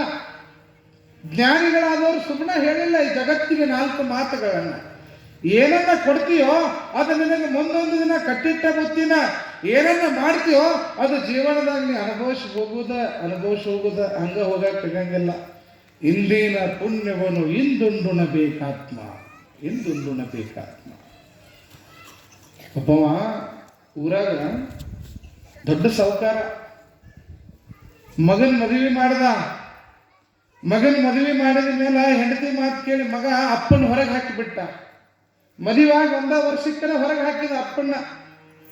ಅಪ್ಪ ದಿನ ಹನುಮಪ್ಪನ ಗುಡಿ ದ್ಯಾಮವನ ಗುಡಿ ಕಟ್ಟಿ ಕುಣ್ಕೋತ ಕುಂದಿರ್ತಿದ್ದ. ಹಿಂಗ ಸುಮಾರು 7-8 ವರ್ಷಗಳ ಕಾಲ ಮುದುಕ ಆ ಮನೆ ಈ ಮನೆ ಒಂದೊಂದು ರೊಟ್ಟಿ ತಿಂದು ಬದುಕತ್ತಿದ್ದ. ಅವೇನು ಅಪ್ಪನ ಹೊರಗೆ ಹಾಕಿದ್ನಲ್ಲ ಮಗ, ಒಂದಿಷ್ಟು ರೊಕ್ಕ ಮಾಡ್ಕೊಂಡಿದ್ದವ, ಆಸ್ತಿ ಇತ್ತು. ಊರಾಗ ಏನಾದ್ರು ಪಂಚಾಯತಿ ಆದ್ರೆ ಜಗಳ ಆದ್ರೆ ತಾಪತ್ರಿಗಳು ಬಂದ್ರೆ ಅವನು ಕರಿತಿದ್ರು, ಸೌಕರ ಒಂದಿಷ್ಟು ಬಂದು ಪಂಚಾಯತಿ ಮಾಡ್ರಿ ಅಂತೇಳಿ. ಒಂದು 8-10 ವರ್ಷ ಆಗಿತ್ತು. ಊರಾಗ ಒಂದು ಅಪ್ಪ ಮಗನ ಜಗಳ ಬಿಡ್ಸಾಕ್ ಇವನು ಕರೆದಿದ್ರು. ಇವ ಅಪ್ಪ ಮಗನ ಜಗಳ ಬಿಡ್ಸಾಕ್ ಇವ ಪಂಚಾಯತಿಗೆ ಹೋಗ್ಯಾನ. ಇವ ಅಪ್ಪನ ಹೊರಗೆ ಹಾಕಿದ ಹೋಗ್ಯಾನ. ಅಪ್ಪನ ಹೊರಗೆ ಹಾಕಿದ ಪಂಚಾಯತಿ ಮಾಡಕ್ ಹೋಗ್ಯಾನ. ಅಲ್ಲಿ ಅಪ್ಪ ಮಗನ ಎದುರು ಬದ್ರ ನಿಲ್ಲಿಸಿ ಮಗಗೆ ಹೇಳ್ತಾನೆ, ಅಪ್ಪ ಗೌರವ ಕೊಡ್ಬೇಕಪ್ಪ, ಅಪ್ಪಗೆ ಎದುರು ಮಾತಾಡಬಾರ್ದು, ಧರ್ಮದಂಗೆ ನಡಿಬೇಕು, ಅಪ್ಪನ ಸೇವಾ ಮಾಡಬೇಕು ಅಂತ ಯಾರು ಹೇಳಕತ್ತಾರ? ಅಪ್ಪನ ಹೊರಗೆ ಹಾಕಿದವ ಹೇಳಕತ್ತಾನ. ಅವಾಗ ಅವ ಅಂದ, ನಮ್ಮಪ್ಪ ಮಗಗೆ ನಾವು ಕೊಡೋದು ಗೊತ್ತೈತಿ, ಮೊದಲು ನಿಮ್ಮಪ್ಪ ಹನುಮಪ್ಪನ ಗುಡಿ ಕಟ್ಟಿ ಹಿಡ್ದಾನ, ಹೋಗಿ ಮೊದಲು ನಿಮ್ಮಪ್ಪನ ನೋಡ್ಕೊ, ಆಮೇಲೆ ನನಗೆ ಹೇಳಕ್ಕೆ ಅಂದವ. ಮುಖಕ್ಕೆ ಹೊಡೆದಂಗ ಆಗ್ತೀವಿ, ಕಾಲ ತಗೊಂಡು ಹೊಡೆದಂಗ ಆತ. ಮರ್ಯಾದೆ ಹೋಗ್ಬಿಡ್ತಲ್ಲ ಜನರ ಮುಂದೆ ಅಂದವನ, ಮನೆಗೆ ಬಂದವನ ಬಡ ಕೆಲಸದ ಅವನು ಕರೆದ, ಆ ಮುದುಕೆಲ್ಲದ ನೋಡ್ರಿ, ಅಪ್ಪ ಅನ್ಲಿಲ್ಲ, ಏನಂದ, ಆ ಮುದುಕೆಲ್ಲದ ಅವನು ಇವಾಗ ಎಳ್ಕೊಂಬ ಅವನ ಮನೆಗೆ. ಯಾಕೆ ಅಪ್ಪನ ಎಳ್ಕೊಂಡು ಬಾ ಅಂತಂದ ಅಂದ್ರ, ಅವ ಊರಾಗ ಅಡ್ಡಾಡಿ ಉಣ್ಣೋದ್ರಿಂದ ನನ್ನ ಮರ್ಯಾದೆ ಹೊಂಟತಿ, ನೀವು ಇಲ್ಲೇ ಮನ್ಯಾಗ ಹಾಕಿದ್ದು ಕೂಳ ತಿಂದು ಸಾಯಲಿ, ಎಳ್ಕೊಂಬ ಇಲ್ಲ ಆ ಮಗನ್ ಅಂತೇಳಿ ಅಪ್ಪನ ಕರ್ಕೊಂಬರಕ್ಕೆ ಕಳಿಸಿಲ್ಲ. ಯಾವ ಮಗ ಹೊರಗೆ ಹಾಕಿದ್ನೋ ಅದ ಮಗ ಕರೆಯಕತ್ತಾನ ಅಂದಾಗ ಅಪ್ಪ ಬಂದ ಮತ್ತೆ ಮನೆಗೆ. ಆದ್ರೆ ಅಪ್ಪನ ಮನೆ ಒಳಗೆ ಕರ್ಕೊಳ್ಳಿಲ್ಲ. ಮನೆ ಹೊರಗೆ ಪಡಸಾಲ್ಯಾಗ ಚಪ್ಪಲಿ ಬಿಡು ಜಾಗದಾಗ ಒಂದು ತಟ್ಟು ಹಾಸಿದ ಅಲ್ಲಿ ಮಲ್ಕೋ ನೀನು ಅಂತೇಳಿ. ಯಾವಾಗ ಹಬ್ಬ ಬಂದು ಅವಾಗ ಹೊರಗೆ ಹಾಕಿದಾಗ ಹೆಂಡತಿ ಹೇಳಿದ್ದು ಮಾತಿಗೆ ಹೊರಗೆ ಹಾಕಿದ್ನಲ್ಲ, ಹೆಂಡತಿ ಅಂದ್ಲು ಮತ್ತ್ಯಾಕೆ ನಿಮ್ಮ ಅಪ್ಪನ ಕರ್ಕೊಂಡು ಬಂದಿ, ನಾ ಹೋಗತ್ತೀನಿ ನೋಡ್ತ ಅವ್ರ ಮನೆಗೆ ಅಂದ್ಲಕ್ಕಿ. ಏ ಬುದ್ಧಿಗೇಡಿ ಸುಮ್ಮನಿರು, ಮುಂದಿನ ತಿಂಗಳ ಎಲೆಕ್ಷನ್ ಐತಿ, ಊರಾನ ಮಂದಿ ಭಯಕತ್ತಾರ ನನಗೆ, ಸುಮ್ಮ ಇಲ್ಲೇ ಮೂಲ್ಯಾಗ ಬಿದ್ದಿರ್ತಾನ, ಅವನು ಹೊರಗೆ ಹಾಕಿದ್ರೆ ಮಂದಿ ಓಟ್ ಹಾಕ್ಲಿಕ್ಕಿಲ್ಲ ನನಗೆ, ಸ್ವಲ್ಪ ತಣ್ಣಗೆ ಇರು, ಅವೇನೇ ಒಳಗೆ ಬರಂಗಿಲ್ಲ, ನಿನಗೇನು ಒಜ್ಜು ಮಾಡಂಗಿಲ್ಲ, ಅಲ್ಲೇ ಇರ್ತಾನ ಅವ ಹಿಂಗೆ ಹೊರಗೆ ಇರೋದ್ರಿಂದ ನನಗೆಲ್ಲ ಮಂದಿ ಹಿಂಗೆ ಭಯಕತ್ತಾರ, ನಾನು ಗಂಡ ಹೆಂಡತಿ ಇಬ್ರು ಮಾತಾಡ್ಕೊಂಡ್ರು. ಆಗ್ಲಿ ನಿಮ್ಮ ಅಪ್ಪನೇನ ಕರ್ಕೊಂಡು ಬಂದು, ಆದ್ರೆ ಅವ್ನು ಜೀತ ಮಾಡಕ್ ನನಗೆ ಆಗಂಗಿಲ್ಲ ನೋಡು, ಅವ್ನ ಎಂಜಲ ನನಗೆ ತೊಳ್ಯಾಕ ಆಗಂಗಿಲ್ಲ, ನಂದು ನಾನ ತೊಳೆಯಂಗಿಲ್ಲ, ಅವನದೇನು ತೊಳಿಲಿ, ಹಂಗಾರೆ ಏನು ಮಾಡೋದು? ಅವನ ಎಂಜಿನ ನನಗೆ ತೊಳೆಯಕ್ ಆಗಂಗಿಲ್ಲ, ಅವನ ಎಂಜಿನಕ್ಕೆ ಅದಕ್ಕೆ ಅದ್ರ ಬದಲಿ ಏನು ಮಾಡು ಅಂದ್ರೆ ಮಣ್ಣಿನ ಪಿರಾಣ ತಗೊಂಡು ಬಾ, ಅವ್ ಉಂಡ ಮೇಲೆ ಅದನ್ನ ಹಂಗ ಚಿತ್ತಾಗ ಹೋಗೋದು ಬಿಡೋನು ಅಂತ ಹೇಳ್ತಿ ಗಂಡ. ಆತು ಅಂದ ಹೆಂಡತಿ ಗುಲಾಮ ಅಪ್ಪನಿಗೆ ಉಣ್ಲಿಕ್ಕೆ ಮಣ್ಣಿನ ಪಿರಾಣವನ್ನು ತಂದಿತ್ತು ಮನ್ಯಾಗ, ಒಂದು 20-30, ಅದ್ರಾಗ ಊಟ ಹಚ್ಚಿ ಕೊಡ್ತಿದ್ಲು. ಊಟ ಆದ್ಮೇಲೆ ಆ ಮಣ್ಣಿನ ಪಿರಾಣವನ್ನ ತಿಪ್ಪಾಗ ಹೋಗೋದು ಬಿಡ್ತಿದ್ಲ ಶಶಿ. ಯಾವ ಅಪ್ಪನನ್ನ ಹೊರಗೆ ಹಾಕಿದ್ನೋ ಅವಾಗ ಇನ್ನೂ ಮಕ್ಕಳು ಹುಟ್ಟಿದ್ದಿಲ್ಲ, ಯಾವಾಗ 10 ವರ್ಷ ಆದ್ಮೇಲೆ ಬಂದಿದ್ನೋ ಮನ್ಯಾಗ ಒಂದು ಗಂಡು ಮಗು ಹುಟ್ಟಿತ್ತು ಇವಂಗು, ಅದೊಂದು 7-8 ವರ್ಷದ ಕೂಸಿತ್ತು, ಅದಕ್ಕೆಲ್ಲ ಅರ್ಥ ಆಗ್ತಿತ್ತು. ಅದು ಒಂದು ದಿನ ಕೇಳ್ತು, ಯಪ್ಪ ಈ ಮುದುಕ ಯಾರು ನಮ್ಮ ಮನ್ಯಾಗ ಬಂದು ದಿನ ಉಣ್ಣಾಕತ್ತಾನ, ಇಲ್ಲೇ ಮಕ್ಕೋತಾನ, ಯಾರು ಅಂತವ್ರ ಅಪ್ಪ ಕೇಳಿದ. ಅವಾಗ ಅಪ್ಪ ಅಂದ, ನಿನಗ್ಯಾಕೆ ಬೇಕು, ನಿನ್ ಜಟ್ಟು ಕೆಲಸ ಕಟ್ ಮಾಡು ಅಂತ ನೀವು ಅಂದ. ಕೂಸು ಕೇಳಂಗಿಲ್ರಿ, ಒಮ್ಮೆ ಕೂಸುಗಳು ತಲೆಯಾಗಿ ಬಂದ್ರೆ ಹರಿ ಬ್ರಹ್ಮ ಬಂದ್ರು ಕೇಳಂಗಿಲ್ಲ, ನಿಮ್ಮನ್ನ ಉಲ್ಟಾ ನಿಲ್ಲಿಸ್ತಾವ. ಮಕ್ಕಳು ತಲೆಯಾಗಿ ಬಂದ್ರೆ ನಿಮ್ಮನ್ನ ಗಜಲ್ ನಿಲ್ಲಿಸ್ತಾರ, ನಿಮಗೆ ಕಿವಿ ಹಿಂಡವ್ರು ನಿಮ್ಮ ಮಕ್ಕಳ, ಊರಾಗ ಯಾರು ಮಾತ್ರ ಕೇಳಂಗಿಲ್ಲ, ನಿಮ್ಮ ಮಕ್ಕಳ ಮತ್ತೆ ಕೇಳೋರು ನೀವು. ಯಾವಾಗ ಮಗ ಕೇಳಕತ್ನೋ ಅಪ್ಪ ಹೇಳಿಲ್ಲ, ಮಗ ಬಿಡ್ಲಿಲ್ಲ, ಯಾಕೆ ಅಪ್ಪನ ಮಗ ಅಲ್ಲಿವ, ಅವನಕ್ಕಿಂತ ಮೀರಿದವ, ನೀ ಹೇಳಬೇಕಂತ ಕಟ ಹಿಡ್ಯಾನ. ಅವಾಗ ನೀವು ಹೇಳ್ತಾನ, ಏ ಅವ ನಮ್ಮಪ್ಪಲೇ ಅಂದಿವ. ಅಪ್ಪ ಅಂದ್ರೆ ಹೆಂಗ ಅಂತ ಮತ್ತೆ ಹುಡುಗ, ನಾ ನಿನಗೆ ಹೆಂಗ ಅಪ್ಪೋ ಹಂಗ ಅವ ನನಗಪ್ಪ ಅಂದಿವ. ಹೌದನಪ್ಪ ಅಂತದ ಹುಡುಗ, ಹೌದನಪ್ಪ ಆತು. ದಿನ ಅದ ಹುಡುಗ ಹೋಗಿ ಚಪಾತಿ ಹಚ್ಕೊಡೋದು, ಏನು ಅಜ್ಜಿಗೆ ಉಣಿಸೋದು, ಏನು ತುತ್ತು ಮಾಡೋದೇನು, ಅಜ್ಜ ಚಪಾತಿ ನೀಡ್ಲೇನು, ಕೈ ತೊಳ್ಕೊ, ಊಟ ಮಾಡು, ಬಾಯಿ ಒರೆಸೋದು, ಹುಡುಗ ಜೋರು ನಡೀತ ಅಜ್ಜನ ಕೂಡ. ಮೊಮ್ಮಗ ಅಜ್ಜನ ಮೇಲೆ ಭಾಳ ಪ್ರೀತಿ ಮಾಡಕತ್ತ. ಅದನ್ನೆಲ್ಲ ಈ ಗಂಡ ಹೆಂಡತಿ ಕುಂತು ನೋಡೋರು, ಏನು ಅಜ್ಜನ ಭಾಳ ಆರೈಕೆ ಮಾಡಕತ್ತಿಯಲ್ಲ, ಹೌದು ಮಾಡಕತ್ತೀನಿ, ಏನೀಗ ಮಾಡೋಣ ಅನ್ನ ಮಗ ಹುಡುಗ.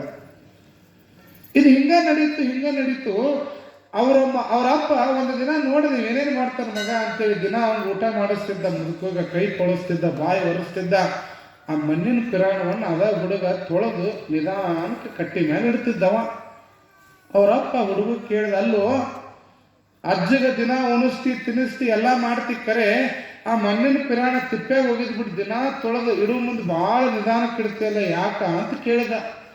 ಅವಾಗ ಹುಡುಗ ಅಂದ, ಯಪ್ಪ ನಾನು ಮುಂದೆ ದೊಡ್ಡವಾದ್ಮೇಲೆ ನಿನಗೆ ಆ ಜಾಗದಾಗ ಕುಂಡ್ರಿಸ್ತಾನಲ್ಲ, ಅವಾಗೆಲ್ಲ ರೊಕ್ಕ ಕೊಡು ತಗೊಂಡ್ಬರ್ಲಿ, ಈಗ ಜೋಪಾನ ಮಾಡಿ ಇಡಾಕತ್ತೀನಿ ನಿನಗೆ ಕೊಡಾಕ ಅಂತ ಹುಡುಗ. ಆ ಮಣ್ಣಿನ ಪಿರಾಣ ಈಗ ಜೋಪಾನ ಮಾಡಿ ಇಡಾಕತ್ತೀನಿ, ನಿನಗೆ ಒದ್ದು ಹೊರಗೆ ಹಾಕ್ತೀನಲ್ಲ ಅವಾಗ ಕೊಡಾಕ ಇಡಾಕತ್ತೀನಿ, ನಾ ಅವಾಗೆಲ್ಲ ರೊಕ್ಕ ಕೊಡ್ತಾರಲ್ಪ. ಮಾಡಿದ್ದನ್ನು ನೀವೇನು ಮಾಡ್ತೀರೋ ಅದು ನೀವೇ ಉಣ್ಣೋದೈತಿ, ಇನ್ನೊಬ್ರು ಉಣ್ಣಂಗಿಲ್ಲ.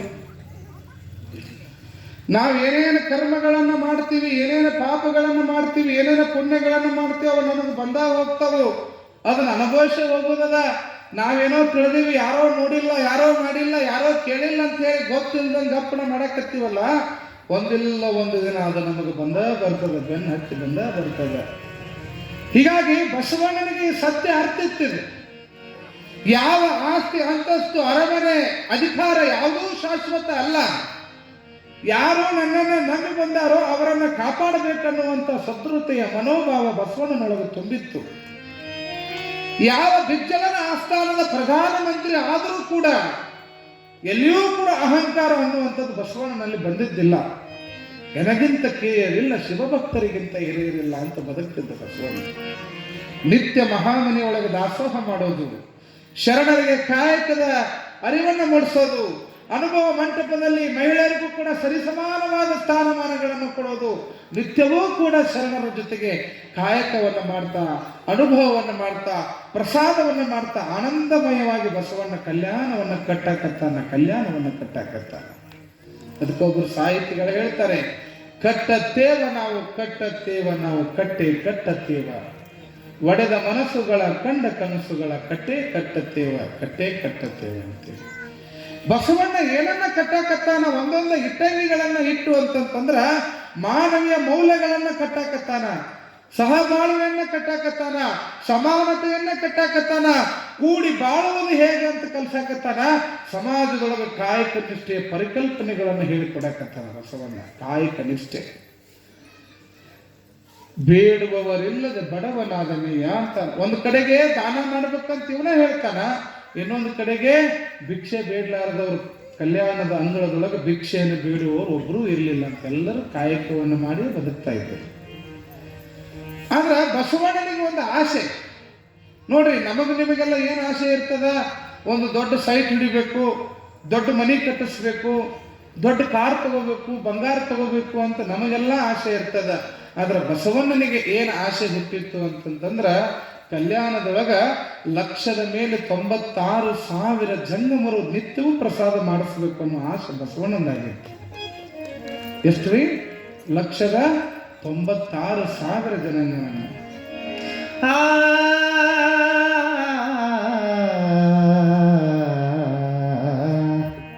ಶಿವನ ಕಲ್ಯಾಣ ಬಸವ ಕಲ್ಯಾಣ, ಶಿವ ಶರಣರು ಅನುಭವದ ಕಲ್ಯಾಣ, ಶಿವನ ಕಲ್ಯಾಣ ಬಸವ ಕಲ್ಯಾಣ, ಶಿವನ ಕಲ್ಯಾಣ ಬಸವ ಕಲ್ಯಾಣ, ಶಿವ ಶರಣರು ಅನುಭವದ ಕಲ್ಯಾಣ, ಶಿವನ ಕಲ್ಯಾಣ ಬಸವ ಕಲ್ಯಾಣ.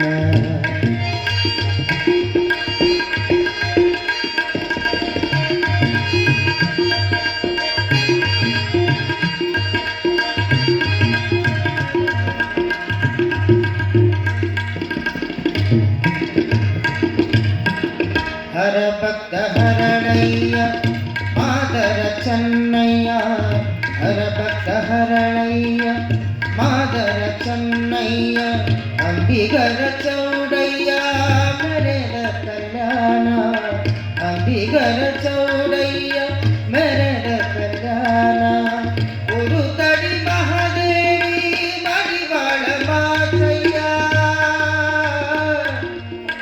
ಉರುತಡಿ ಮಹಾದೇವಿ ಮಡಿವಾಳ ಮಾಚಯ್ಯ, ಹಡಪದ ಪನ್ನ ಮೆರೆದ ಕಲ್ಯಾಣ, ಶಿವನ ಕಲ್ಯಾಣ ಬಸವ ಕಲ್ಯಾಣ, ಶಿವ ಶರಣರು ಅನುಭವದ ಕಲ್ಯಾಣ, ಶಿವನ ಕಲ್ಯಾಣ ಬಸವ ಕಲ್ಯಾಣ.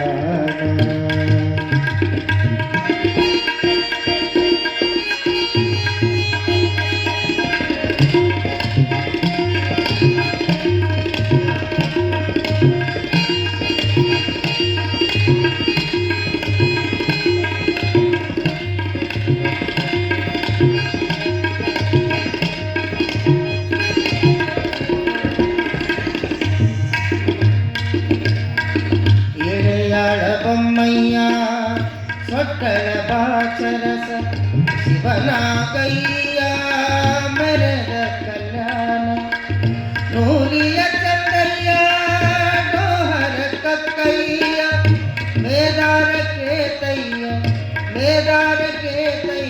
ಮೆರೆದ ಕಲ್ಯಾಣ, ಶಿವನ ಕಲ್ಯಾಣ ಬಸವ ಕಲ್ಯಾಣ, ಶಿವ ಶರಣರು ಅನುಭವದ ಕಲ್ಯಾಣ, ಶಿವನ ಕಲ್ಯಾಣ, ಶಿವನ ಕಲ್ಯಾಣ ಬಸವ ಕಲ್ಯಾಣ.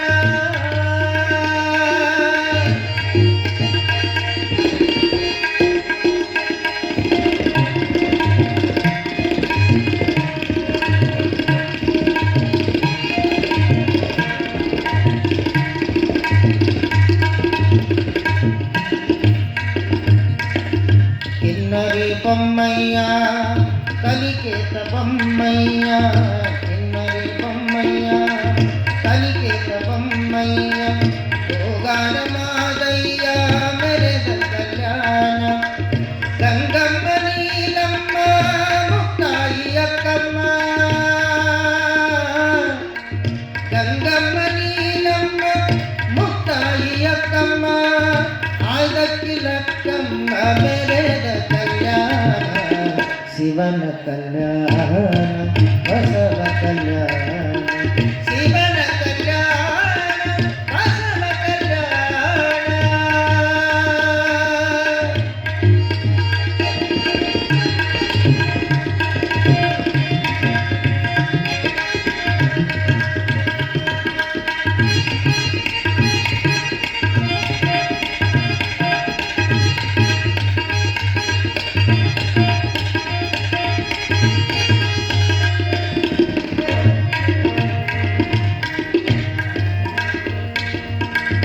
ಅಲ್ಲಮ ಪ್ರಭುದೇವ ಶಿವಯೋಗಿ ಸಿದ್ಧರಾಮ ಅಲ್ಲಮ ಪ್ರಭುದೇವ ಶಿವಯೋಗಿ ಸಿದ್ಧರಾಮ ಶ್ರೀ ಚನ್ನ ಬಸವಣ್ಣ ಮೆರೆದ ಕಲ್ಯಾಣ ಶ್ರೀ ಚನ್ನ ಬಸವಣ್ಣ ಮೆರೆದ ಕಲ್ಯಾಣ ಕಲ್ಯಾಣ ಬೆಳಗಿದ ಭಾಗ್ಯದ ಬಸವಣ್ಣ ಬಸವಣ್ಣ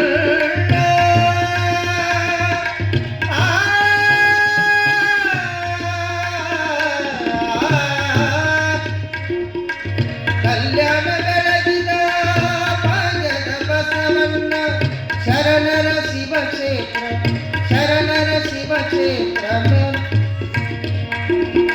ಶರಣರ ಶಿವಕ್ಷೇತ್ರ ಪರಮ ಕಲ್ಯಾಣ ಶಿವನ ಕಲ್ಯಾಣ ಬಸವ ಕಲ್ಯಾಣ ಶಿವನ ಕಲ್ಯಾಣ ಶಿವನ ಕಲ್ಯಾಣ ಶಿವನ ಕಲ್ಯಾಣ ಶಿವನ ಕಲ್ಯಾಣ. ಜೋರಾದ ಚಪ್ಪಾಳೆ ಕಲಾವಿದರಿಗೆ. ಶಿವನ ಕಲ್ಯಾಣ ಅದು ಬಸವ ಕಲ್ಯಾಣ ಆಗಿತ್ತು. ಕಾಶಿ ಕಮ್ಮಾರ ನಾದ ಬೀಸಿ ಮಡಿವಾಳ ನಾದ ಆಸ ನೆಕ್ಕಿ ಸಾಲಿಗ ನಾದ ವೇದವನೋದಿ ಹಾರುವನಾದ ಕರಣದಲ್ಲಿ ಜನಿಸಿದವರುಂಟು ಜಗದೊಳಗೆ ಅಂತ ಹೇಳ್ತಾನೆ ಬಸವಣ್ಣ. ಕಾಯಕಗಳು ಜಾತಿಗಳಾಗಿ ಪರಿವರ್ತನೆ ಆದ ಈ ಜಗತ್ತಿನೊಳಗ ಯಾರೂ ಕೂಡ ಭಗವಂತನಿಂದ ಈ ಜಗತ್ತಿಗೆ ಬರೋ ಮುಂದೆ ನನಗೆ ಕಮ್ಮಾರನಾಗಿ ಹುಟ್ಟಿಸು, ನನ್ನನ್ನು ಮಡಿವಾಳನಾಗಿ ಹುಟ್ಟಿಸು, ನನ್ನನ್ನು ಹಡಪದ ಸಮಾಜದಲ್ಲಿ ಹುಟ್ಟಿಸು, ನನ್ನನ್ನು ಆ ಜಾತಿಯಾಗಿ ಹುಟ್ಟಿಸು ಈ ಜಾತಿಯಾಗಿ ಹುಟ್ಟಿಸು ಅಂತ ಎಲ್ಲಿಯೂ ಕೂಡ ಭಗವಂತ ನಮಗೆ ಅವಕಾಶ ಕೊಟ್ಟಿಲ್ಲ. ಜಾತಿಗಳನ್ನು ಮಾಡ್ಕೊಂಡವ್ರು ಯಾರು? ನಾವುಗಳನ್ನೆಲ್ಲ ಮಾಡಿಕೊಂಡು ಕಲ್ಯಾಣದೊಳಗ ಕಾಯಕಗಳ ಮೇಲೆ ವ್ಯಕ್ತಿಗಳನ್ನ ಗುರುತಿಡಿತಕ್ಕಂಥ ವ್ಯವಸ್ಥೆ. ಕಲ್ಯಾಣದ ಅಂಗಳದೊಳಗ ಮಡಿವಾಳ ಮಾಚಿ ತಂದೆ ಅಂತಕ್ಕಂಥ ಒಬ್ಬ ಶರಣರು, ಅವರ ಕಾಯಕ ಏನು? ಶರಣರ ಬಟ್ಟೆಗಳನ್ನು ಮಡೆ ಮಾಡುವಂತ ಕಾಯಕ, ಒಗೆದು ಹಾಕೋದು, ಅಗಸತಿ ಕಾಯಕ. ಹಡಪದ ಅಪ್ಪಣ್ಣವ್ರದ್ದು ಕ್ಷೌರವನ್ನು ಮಾಡ್ತಕ್ಕಂಥ ಕಾಯಕ. ಜೇಡರ ದಾಸಿಮಯ್ಯನವ್ರದ್ದು ಜೇಡನ್ನ ಹೆಣೆದು ಹಗ್ಗವನ್ನಾಗಿ ಹೊಸದು ಮಾಡತಕ್ಕಂಥ ಕಾಯಕ. ಅದಕ್ಕೆ ಬಸವಣ್ಣ ಹೇಳ್ತಾನೆ, ಕಾಶಿ ಕಮ್ಮಾರ ನಾದ ಬೀಸಿ ಮಡಿವಾಳ ನಾದ ಆಸ ನಿಕ್ಕಿ ಸಾಲಿಗ ನಾದ ವೇದವನೋದಿ ಹಾರುವನಾದ ಕರ್ಣದಲ್ಲಿ ಜನಿಸಿದವರುಂಟು ಜಗದೊಳಗೆ. ಕೇಳ್ತಾನವ, ಕಿವಿಯೊಳಗೆ ಯಾರೇ ಹುಟ್ಟಲಿಕ್ಕೆ ಸಾಧ್ಯ ಅದ ಏನು? ಎಲ್ಲರೂ ಹುಟ್ಟಬೇಕಾಗಿದ್ದು ಎಲ್ಲಿ? ತಾಯಿಯ ಗರ್ಭದಿಂದಲೇ ಹುಟ್ಟಬೇಕು, ಕಿವಿಯೊಳಗೆ ಹುಟ್ಟಾಗ ಸಾಧ್ಯ ಇಲ್ಲ ಅಂತಾನೆ ಬಸವಣ್ಣ. ಹಿಂಗ ಕಲ್ಯಾಣದ ಅಂಗಳದೊಳಗೆ ಅವರವರು ಶರಣರು ಅವರವರ ಕಾಯಕದೊಳಗೆ ತಲ್ಲೀನರಾಗಿ ಬಂದಂತಹ ಕಾಯಕದ ಹಣದಿಂದ ದಾಸೋಹ ಮಾಡೋದು, ನೆಮ್ಮದಿಯ ಜೀವನವನ್ನು ನಡೆಸ್ತಿರ್ತಾರ. ಆದ್ರೆ ಬಸವಣ್ಣನ ಕನಸು ಏನಾಗಿತ್ತು ಅಂತಂತಂದ್ರ ಕಲ್ಯಾಣದ ಅಂಗಳದೊಳಗೆ 1,96,000 ಗಣಗಳನ್ನು ಕೂಡಿಸಬೇಕನ್ನುವಂತ ಹಂಬಲ. ಇಲ್ಲಿ ಅಕ್ಕ ನಾಗಮ್ಮನ ಗರ್ಭದಲ್ಲಿ ಜನಿಸಿರ್ತಕ್ಕಂಥ ಚೆನ್ನ ಬಸವಣ್ಣ ದೊಡ್ಡವನಾಗಿದ್ದ, 12-13 ವಯಸ್ಸಿಗೆ ಬಂದಿದ್ದ, ಬಾಲಜ್ಞಾನಿ ಆಗಿದ್ದ ಬಸವಣ್ಣ. ಚೆನ್ನ ಬಸವಣ್ಣ ಅವಿರಳ ಜ್ಞಾನಿ ಅಂತ ಕರೀತಾರೆ, ಶಟಸ್ಥಲ ಮೂರ್ತಿ ಅಂತ ಕರೀತಾರೆ ಚೆನ್ನ ಬಸವಣ್ಣನನ್ನು. ಒಂದು ದಿನ ಬಸವಣ್ಣ ಅನುಭವ ಮಂಟಪದ ಮುಂದೆ ತಲೆ ಮೇಲೆ ಕೈ ಇಟ್ಕೊಂಡು ಚಿಂತೆ ಮಾಡ್ಕೊಂತ ಕುಂತಾನ. ಆ ಕಡೆಯಿಂದ ಚೆನ್ನ ಬಸವಣ್ಣ ಬರ್ತಾನ, ಸೋದರ ಮಾವನ ಕಡೆಗೆ ಬರ್ತಾನ. ಚನ್ನಬಸವಣ್ಣ ಯಾರು ಹೇಳ್ರಿ? ಬಸವಣ್ಣನ ಸೋದರ ಅಳೆಯ, ಅಕ್ಕ ನಾಗಮ್ಮನ ಮಗ. ಬಸವಣ್ಣ ಎಲ್ಲ ನಾಡು ಸಂಚರಿಸಿ ಅಲ್ಲಿ ಇಲ್ಲಿ ಇರ್ತಕ್ಕಂಥ ಎಲ್ಲ ಜಂಗಮರನ್ನ ಒಂದು ಕಡೆ ಕೂಡಿಸಿದ್ದ. ಆದ್ರ ಇನ್ನು 6,000 ಜನ ಜಂಗಮರ ಕೊರತೆಯಾಗಿತ್ತು ಬಸವಣ್ಣನಿಗೆ. ಆ ಚಿಂತೆ ಹಿಡ್ಕೊಂಡು ಕುಂತ ನೋಡ್ರಿ. ನಮಗೆಲ್ಲ ಕಾರ್ ಇಲ್ಲ, ಬಂಗಾರ ಇಲ್ಲ, ಮನೆ ಇಲ್ಲ ಅಂತ ನಾವು ಚಿಂತೆ ಹಿಡ್ಕೊಂಡು ಕುಂತ್ರ ಬಸವಣ್ಣನ ಚಿಂತೆ ಏನಾಗಿತ್ತು ಅಂದ್ರೆ ಜಂಗಮರು ಬೇಕು, ಜಂಗಮರು ಬೇಕು. ಬಸವಣ್ಣ ಜಂಗಮ ಪ್ರೇಮಿ. ನಿತ್ಯವೂ ಕೂಡ ದಾಸೋಹ ನಡಿಬೇಕು ಒಂದು ಸಂಕಲ್ಪ ಇತ್ತು. 1,96,000 ಗಣಗಳು ಕಲ್ಯಾಣದೊಳಗ ನಿತ್ಯವೂ ಕೂಡ ಪ್ರಸಾದ ಮಾಡಬೇಕು ಅನ್ನುವಂಥ ಸಂಕಲ್ಪ ಅವನದಾಗಿತ್ತು. ಆದ್ರೆ ಏನಾಗ್ಯದ, 6,000 ಜನ ಜಂಗಮರ ಕೊರತೆ ಆಗಿಬಿಟ್ಟದ. ಆ ಚಿಂತೆಯೊಳಗೆ ಕುಂತಾನ ಬಸವಣ್ಣ. ಹಿಂಗೆ ಚಿಂತೆ ಮಾಡೋ ಮುಂದ ಶಟಸ್ಥಲ ಮೂರ್ತಿ ಆಗಿರುವಂಥ ಚನ್ನಬಸವಣ್ಣ ಬಂದ ಅಂತಾನ, ಬಸವಪ್ಪ, ಕಲ್ಯಾಣವೆಂಬ ಬೆಳಕನ್ನು ಕೊಟ್ಟಂತಹ ನೀನು ಮಂಕು ಕೌದಿರೋ ಹಾಗೆ ದೀಪಕ್ಕೆ ಮಂಕು ಬಂದಂಗೆ ಯಾಕ ತಲೆ ಮೇಲೆ ಕೈ ಇಟ್ಕೊಂಡು ಕೂತಿದ್ದು, ಏನಾಗ್ಯದ ಹೇಳು ಅಂತ ಕೇಳ್ತಾನ ಮಾವನಿಗೆ ಬಸವಣ್ಣನಿಗೆ. ಚನ್ನಬಸವಣ್ಣ ಮೊದಲ ಗೊತ್ತಿತ್ತು ಚನ್ನಬಸವಣ್ಣ, ಯಾಕ ಶಟಸ್ಥಲ ಚಕ್ರವರ್ತಿ ಅವ, ಎಲ್ಲ ಬಲ್ಲವ. ಆದ್ರೆ ಅವನ ಬಾಯಲ್ಲಿ ಕೇಳೋಣ ಅಂತೇಳಿ ಬಸವಣ್ಣ ಹೇಳ್ತಾನೆ, ಏನಿಲ್ಲ, 1,96,000 ಗಣಗಳನ್ನು ಕೂಡಿಸಬೇಕು, ಜಂಗಮ ದಾಸೋಹ ನಡೆಸಬೇಕು ಅನ್ನೋ ಆಸೆ ನನ್ನದಾಗ್ಯದ. ಇನ್ನು 6,000 ಜಂಗಮರು ಎಲ್ಲಿ ಸಿಗುವಾದ್ರು, ಎಲ್ಲಂತ ಹುಡುಕ್ಲಿ, ಎಲ್ಲಂತ ಹುಡುಕ್ಲಿ. ಎಲ್ಲವನ್ನ ಬಲ್ಲಾತ, ಮುಂದಿನ ಭವಿಷ್ಯವನ್ನ ಬಲ್ಲಾತ, ಶಟಸ್ಥಲ ಚಕ್ರವರ್ತಿ ಆದಂತ ಚನ್ನಬಸವಣ್ಣ ಅಂತಾನ. 6,000 ಜಂಗಮರ ಸಲುವಾಗಿ ನೀ ಚಿಂತೆ ಹಿಡ್ಕೊಂಡು ಕುಂಡಿರ್ಬೇಕ ಬಸವಣ್ಣ. ಬಿಡು, ಚಿಂತೆ ಮಾಡಕ್ ಹೋಗಬೇಡ. 6,000 ಜನ ಜಂಗಮರು ಎಲ್ಲಿ ಅದಾರ ಅಂತ ನಾ ಹೇಳ್ತೀನಿ ನಿನಗ ಅಂತಾನೆ ಚನ್ನಬಸವಣ್ಣ. ಎಲ್ಲಿಲ್ಲದ ಸಂತೋಷ ಬಸವಣ್ಣ, ಎಲ್ಲಿಲ್ಲ. ಯಾವಾಗ ಏನು ಬೇಕನ್ನುವಂಥದ್ದು ಸಿಕ್ತಲ್ಲ, ಬಸವಣ್ಣ ಎದ್ದು ನಿಂತ ಎಲ್ಲದಾರ ಹೇಳಿ, ಎಲ್ಲದಾರ ಹೇಳಿ, ಕರ್ಕೊಂಡ್ ಬರ್ತೀನಿ. ಅವಾಗ ಚನ್ನಬಸವಣ್ಣ ಅಂತಾನ, 6,000 ಜನ ಜಂಗಮರು ಸಿಗೋದು ಹಂಗ ಹಗರಿಲ್ಲಪ್ಪ ಬಸವಣ್ಣ. ನೀ ತಿಳ್ದಂಗ ಹಗರಿಲ್ಲ. ನೀ ಬಿಜ್ಜವನ ಮಂತ್ರಿ ಅದೀನಿ, ನಾ ಹೋಗಿ ಬಡ ಆಸೆ ತೋರಿಸಿ ಕರ್ಕೊಂಡ್ ಬರ್ತೀನಿ ಅಂದ್ರ ಅವ್ರು ಬರುವಂತ ಜಂಗಮರಲ್ಲ. ಅವ್ರು ಎಂತ ಜಂಗಮರು ಅಂತಂದ್ರ ಒಬ್ಬ ರಾಜನ ಆಡಳಿತದೊಳಗಿರ್ತಕ್ಕಂಥ ಜಂಗಮರು. ಅವರನ್ನು ತರಬೇಕಾದ್ರೆ ನಿನ್ನ ಬುದ್ಧಿ ಉಪಯೋಗ ಆಗಬಾರ್ದ, ಇಲ್ಲಿ ನಿನ್ನ ತಂತ್ರಗಾರಿಕೆ ಉಪಯೋಗ ಆದ್ರೆ ಮಾತ್ರ ಜಂಗಮರು ನಿನ್ನ ಬೆನ್ನ ಹತ್ತಿ ಬರ್ತಾರ ಅಂತಾನ ಚನ್ನಬಸವ. ಏನೋ ಆಗ್ಲಿ, ಎಲ್ಲದಾರು ಹೇಳಿ ನೀನು, ನಾ ಕರ್ಕೊಂಡ ಬರ್ತೀನಿ ಅವ್ರನ್ನ ಜಂಗಮರನ್ನ. ನನ್ನ ಸಂಕಲ್ಪ ಈಡೇರಬೇಕಾಗ್ಯದ, ಸಂಗಮನಾಥನ ಆ ಸಂಕಲ್ಪ ಈಡೇರಿಸಬೇಕಾಗ್ಯದ, ಎಲ್ಲದಾರ ಹೇಳಿ ಚನ್ನಬಸವಣ್ಣ ಅಂತ ಹೇಳಿ ಬಸವಣ್ಣ ಕೇಳಿದ ಮೇಲೆ ಅವಾಗ ಚನ್ನಬಸವಣ್ಣ ಅಂತಾನ, ಇಲ್ಲೇ ದೂರದ ಕಾಶ್ಮೀರ ಅಂತಕ್ಕಂತಹ ಒಂದು ರಾಜ್ಯ ಅದ. ಆ ಕಾಶ್ಮೀರ ಅಂತಕ್ಕಂತಹ ರಾಜ್ಯದೊಳಗ ಮಹಾದೇವ ಭೂಪಾಲ ಅನ್ನುವಂತಹ ಒಬ್ಬ ಅರಸ ಇದ್ದಾನೆ.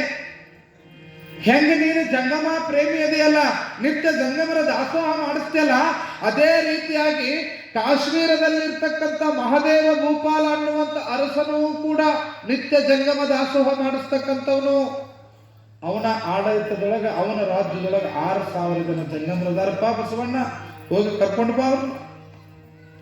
ತಟ್ಟನ ಬಸವಣ್ಣ ತಯಾರಾದ ಕರ್ಕೊಂಬರಕ. ಅವಾಗ ಚನ್ನಬಸವಣ್ಣ ಅಂತಾನ, ನೀನು ಹೋದ್ರ ಮಹಾದೇವ ಭೂಪಾಲ ಕಳಸಾಕನ ಹುಚ್ಚದಾನೇನೋ, ನಿನ್ನ ತಂತ್ರಗಾರಿಕೆಯನ್ನು ಉಪಯೋಗ ಮಾಡಿ ನೀನು ಮಂತ್ರಿಯಾಗಿ ಹೋಗಿ ಕರ್ಕೊಂಡು ಬರ್ತಾನೆ ಅಂದ್ರೆ ಅವರೇನು ಬರಂಗಿಲ್ಲ, ಅವ್ರು ಆರಾಮದಾರ ಕಾಶ್ಮೀರದಾಗ. ಅವರನ್ನು ತರಬೇಕಾದ್ರೆ ಜಾನ್ಮೆಯಿಂದ ಹೋಗಬೇಕು ಅಂತ ಬಸವಣ್ಣನಿಗೆ ಹೇಳಿದಾಗ, ಬಸವಣ್ಣ ಬಹಳ ವಿಚಾರವಾದಿ ಇದ್ದವ, ಜ್ಞಾನವಂತ ಇದ್ದ, ಬುದ್ಧಿವಂತ ಇದ್ದ. ಅವನಿಗೊಂದು ಅರ್ಥ ಗೊತ್ತಿತ್ತು. ಏನು ಗೊತ್ತಿತ್ತು ಅಂತಂದ್ರ ಜಂಗಮರನ್ನು ಹೇಗೆ ಒಲಿಸ್ಕೊಳ್ಬೇಕು ಅನ್ನುವಂಥ ವಿದ್ಯೆ ಬಸವಣ್ಣನಿಗೆ ಗೊತ್ತಿತ್ತು. ಅದಕ್ಕೆ ಹೇಳ್ತಾರೆ, ಅಲಂಕಾರ ಪ್ರಿಯ ವಿಷ್ಣು, ಅಭಿಷೇಕ ಪ್ರಿಯ ಶಿವ, ಜಂಗಮಂ ಭೋಜನ ಪ್ರಿಯ, ಜಂಗಮಂ ಭೋಜನ ಪ್ರಿಯ ಅಂತೇಳಿ. ಜಂಗಮರಿಗೆ ಸ್ವಲ್ಪ ಚಲೋದ್ನಂಗೆ ಬಿಸಿ ಪ್ರಸಾದ ಮಾಡಿಸ್ಬಿಟ್ರೆ ಸಾಕು, ಒಂದು ಆಶೀರ್ವಾದ ಮಾಡ್ತಾರ ಅಂತ ಬಸವಣ್ಣನಿಗೆ ಗೊತ್ತಿತ್ತು. ಜಂಗಮರಿಗೆ ಏನು ಬೈತಾರೆ, ಜಂಗಮರು ಚಲೋ ಪ್ರಸಾದ ಕೊಟ್ಟರೆ ಸಾಕು, ಆಶೀರ್ವಾದ ಮಾಡ್ತಾರೆ ಜಂಗಮರ ಆಶೀರ್ವಾದ. ಕೃಷ್ಣನ ದೇವಾಲಯಕ್ಕೆ ಹೋಗ್ರಿ ನೀವು, ರಾಮ ಕೃಷ್ಣನ ದೇವಸ್ಥಾನ, ಕೃಷ್ಣ ರಾಮ ಏನು ಇಷ್ಟಪಡ್ತಾರ, ಅಲಂಕಾರ ಪ್ರಿಯರವರೆಲ್ಲ. ವಿಷ್ಣು ಅಲಂಕಾರ ಪ್ರಿಯ, ಅವನ ಕಿರೀಟ ನಕ್ಲೇಸು ಬಂಗಾರ ಹಾಕಿದ್ರೆ ವಿಷ್ಣು ಖುಷಿ ಪಡ್ತಾನ. ಅಲಂಕಾರ ಪ್ರಿಯ ವಿಷ್ಣು. ಅಭಿಷೇಕ ಪ್ರಿಯ ಶಿವ. ಶಿವರಾತ್ರಿಗೊಮ್ಮೆ ಶ್ರಾವಣದಾಗ ಹೋಗ್ತಿರಲ್ಲ ಲಿಂಗಪ್ಪಗ ಏನು ಇರಕ್ಕೆ ಹೋಗ್ತೀರಿ, ಅಭಿಷೇಕ ಮಾಡ್ಸಕ್ಕೆ ಹೋಗ್ತೀರಿ. ಶಿವನಿಗೆ ಏನು ಪ್ರಿಯವಾಗಿದ್ದು ಹೇಳ್ರಿ ನೋಡೋನು, ಅವಂಗೆ ಅಭಿಷೇಕ ಮಾಡಿಸ್ಬಿಟ್ರೆ ಸಾಕು. ಬಂಬಂ ಭೋಲೆನಾಥ್ ಸುಡುಗಾಡ ಸಿದ್ಧ ಏನು ಶಿವ ಸುಡುಗಾಡ ಕಾಯ್ತಾನಲ್ಲ, ಪರಮಾತ್ಮನಿಗೆ ಶಿವನಿಗೆ ಏನು ಪ್ರಿಯವಾಗಿದ್ದು ಹೇಳ್ರಿ ನೋಡೋನು, ಅವನು ಚಲೋತ್ನಿಗೆ ಅಭಿಷೇಕ ಮಾಡಿಸ್ಬಿಟ್ರೆ ಸಾಕಂತ ಅವ ನಿಮಗೆ ಸಂತೃಪ್ತನಾಗ್ತಾನೆ. ಅಲಂಕಾರ ಪ್ರಿಯ ವಿಷ್ಣು ಅಭಿಷೇಕ ಶಿವ ಜಂಗಮಂ ಭೋಜನ ಪ್ರಿಯ. ಜಂಗಮರಿಗೆ ಪ್ರಸಾದ ಮಾಡಿಸಿಬಿಟ್ರೆ ಜಂಗಮರು ಒಲಿತಾರ ಅನ್ನುವಂಥ ವಿದ್ಯೆ ಬಸವಣ್ಣನಿಗೆ ಗೊತ್ತಿತ್ತು. ಒಳ್ಳೆಯ ನಳಪಾಕ ಬಸವಣ್ಣ, ಅಡಿಗೆ ಮಾಡಲಿಕ್ಕೆ ಎತ್ತಿದ ಕೈ ಬಸವಣ್ಣ. ಹಂಗಾರೆ ಕಾಶ್ಮೀರದಿಂದ ಮಹಾದೇವ ಭೂಪಾಲನ ಕಣ್ಣು ತಪ್ಪಿಸಿ 6,000 ಜನ ಜಂಗಮರನ್ನ ಹೆಂಗೆ ಹೊತ್ಕೊಂಡು ಬರಬೇಕು ಅಂತ ವಿಚಾರ ಮಾಡ್ಕೊಂತ ಬಸವಣ್ಣ ಒಂದು ಪ್ಲ್ಯಾನ್ ಮಾಡ್ತಾನೆ. ಅವನು ಕೂಡ ಏನಾರ ಮಾಡಿ ಜಂಗಮರನ್ನ ಕಳ್ತನ ಮಾಡ್ಕೊಂಡು ಬರ್ಬೇಕಂತ ನಿಂತ. ಏನು ಮಾಡಕ್ಕೆ ನಿಂತ್ರಿ? ಕಳ್ತನ ಮಾಡಕ್ಕೆ. ಕಳಬೇಡ ಫಲಬೇಡ ಹೊಸಿಯ ನುಡಿಯಲು ಬೇಡ ಅಂತ ಹೇಳಿದ ಬಸವಣ್ಣನ ಏನು ಮಾಡಕ್ಕೆ ನಿಂತಾನ? ಕಳ್ತನ ಮಾಡಕ್ಕೆ ನಿಂತಾನ. ಯಾರನ್ನ ಕಳ್ತನ ಮಾಡಕ್ಕೆ ನಿಂತಾನ? 6,000 ಜನ ಜಂಗಮರನ್ನ ಕಳ್ತನ ಮಾಡಕ್ಕೆ. ಹಂಗಾರೆ ಜಂಗಮರನ್ನ ಕಳ್ತನ ಮಾಡ್ಕೊಂಡು ಬರಕ್ಕೆ ಮಾರು ವೇಷದೊಳಗೆ ಹೋಗ್ತಾನ ಕಾಶ್ಮೀರಕ್ಕೆ. ಯಾವ ವೇಷವನ್ನ ಧರಿಸ್ತಾನ ಬಸವಣ್ಣ ಅಂತಂದ್ರ ಕೋರಿ ಶೆಟ್ಟಿಯ ವೇಷವನ್ನ ಧರಿಸ್ತಾನೆ. ಯಾವ ವೇಷ? ಕೋರಿ ಶೆಟ್ಟಿ ವೇಷ. ಈ ಶೆಟ್ರೆಲ್ಲ ಹಿಂದೆಲ್ಲ ಕೋರಿ ಶೆಟ್ರು ಮಸಾಲೆ ಸಾಮಗ್ರಿಗಳನ್ನು ಮಾರ್ತಿದ್ರು. ಯಾಲಕ್ಕಿ, ದಾಲ್ಚಿನ್ನಿ ಇವೆಲ್ಲ ಮಾರೋರು ಯಾರು ಹೇಳ್ರಿ? ಕೋರಿ ಶೆಟ್ರು. ಈಗ ಶೆಟ್ರ್ ಅಂಗಡಿ ಅದಾವ ನೋಡ್ರಿ ಎಲ್ಲ. ಈಗೆಲ್ಲ ಶೆಟ್ರೆಲ್ಲ ವ್ಯಾಪಾರಕ್ಕೆ ಬಂದ್ ಮಾಡ್ಕೊತ ಬಂದಾರ. ಆದ್ರೆ ಹಿಂದೆಲ್ಲ ಮಸಾಲೆ ಸಾಮಗ್ರಿಗಳನ್ನು ಮಾರ್ತಕ್ಕಂಥವ್ರು ಯಾರಿದ್ರು? ಕೋರಿ ಶೆಟ್ರು ಅಂತ ಕರೀತಾರೆ. ಶೆಟ್ರಿಗೆ ಕೋರಿ ಶೆಟ್ರು. ಬಸವಣ್ಣ ಕೋರಿ ಶೆಟ್ಟಿಯ ವೇಷಧಾರಿ ಆದ, ಮಸಾಲೆ ಸಾಮಗ್ರಿಗಳನ್ನು ಮಾರುವ ವ್ಯಕ್ತಿ ಆದ. ತಲೆ ಮೇಲೆ ಒಂದು ಮಸಾಲೆ ಗಂಟು ಇಟ್ಟುಕೊಂಡ, ಬಲಗಡೆ ಒಂದು ಗಂಟು ಹಾಕೊಂಡ, ಎಡಗಡೆ ಒಂದು ಗಂಟು ಹಾಕೊಂಡ, ಮಾರು ವೇಷದೊಳಗೆ ಎಲ್ಲಿ ಹೋದ ಬಸವಣ್ಣ? ಎಲ್ಲಿ ಹೋದನ್ರಿ?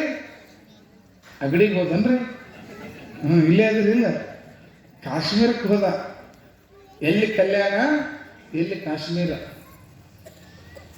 ಮಸಾಲೆ ಸಾಮಗ್ರಿಗಳನ್ನು ಮಾರುವಂತಹ ಮಾರು ವೇಷಧಾರಿ ಕೋರಿ ಶೆಟ್ಟಿಯ ವೇಷಧಾರಿಯಾಗಿ ಹೋಗ್ಯಾನ ಕಾಶ್ಮೀರಕ್ಕೆ.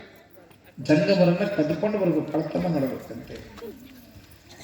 ಹೀಗೆ ಮಸಾಲೆ ಸಾಮಗ್ರಿಗಳನ್ನು ಮಾರುವ ವೇಷಧಾರಿಯಾಗಿ ಕಾಶ್ಮೀರವನ್ನು ಪ್ರವೇಶ ಮಾಡ್ತಾನ. ಹೋಗಿ ನೋಡ್ತಾನ, ಕಾಶ್ಮೀರ ನಂದ ಗೋಕುಲ, ನಂದ ಗೋಕುಲ.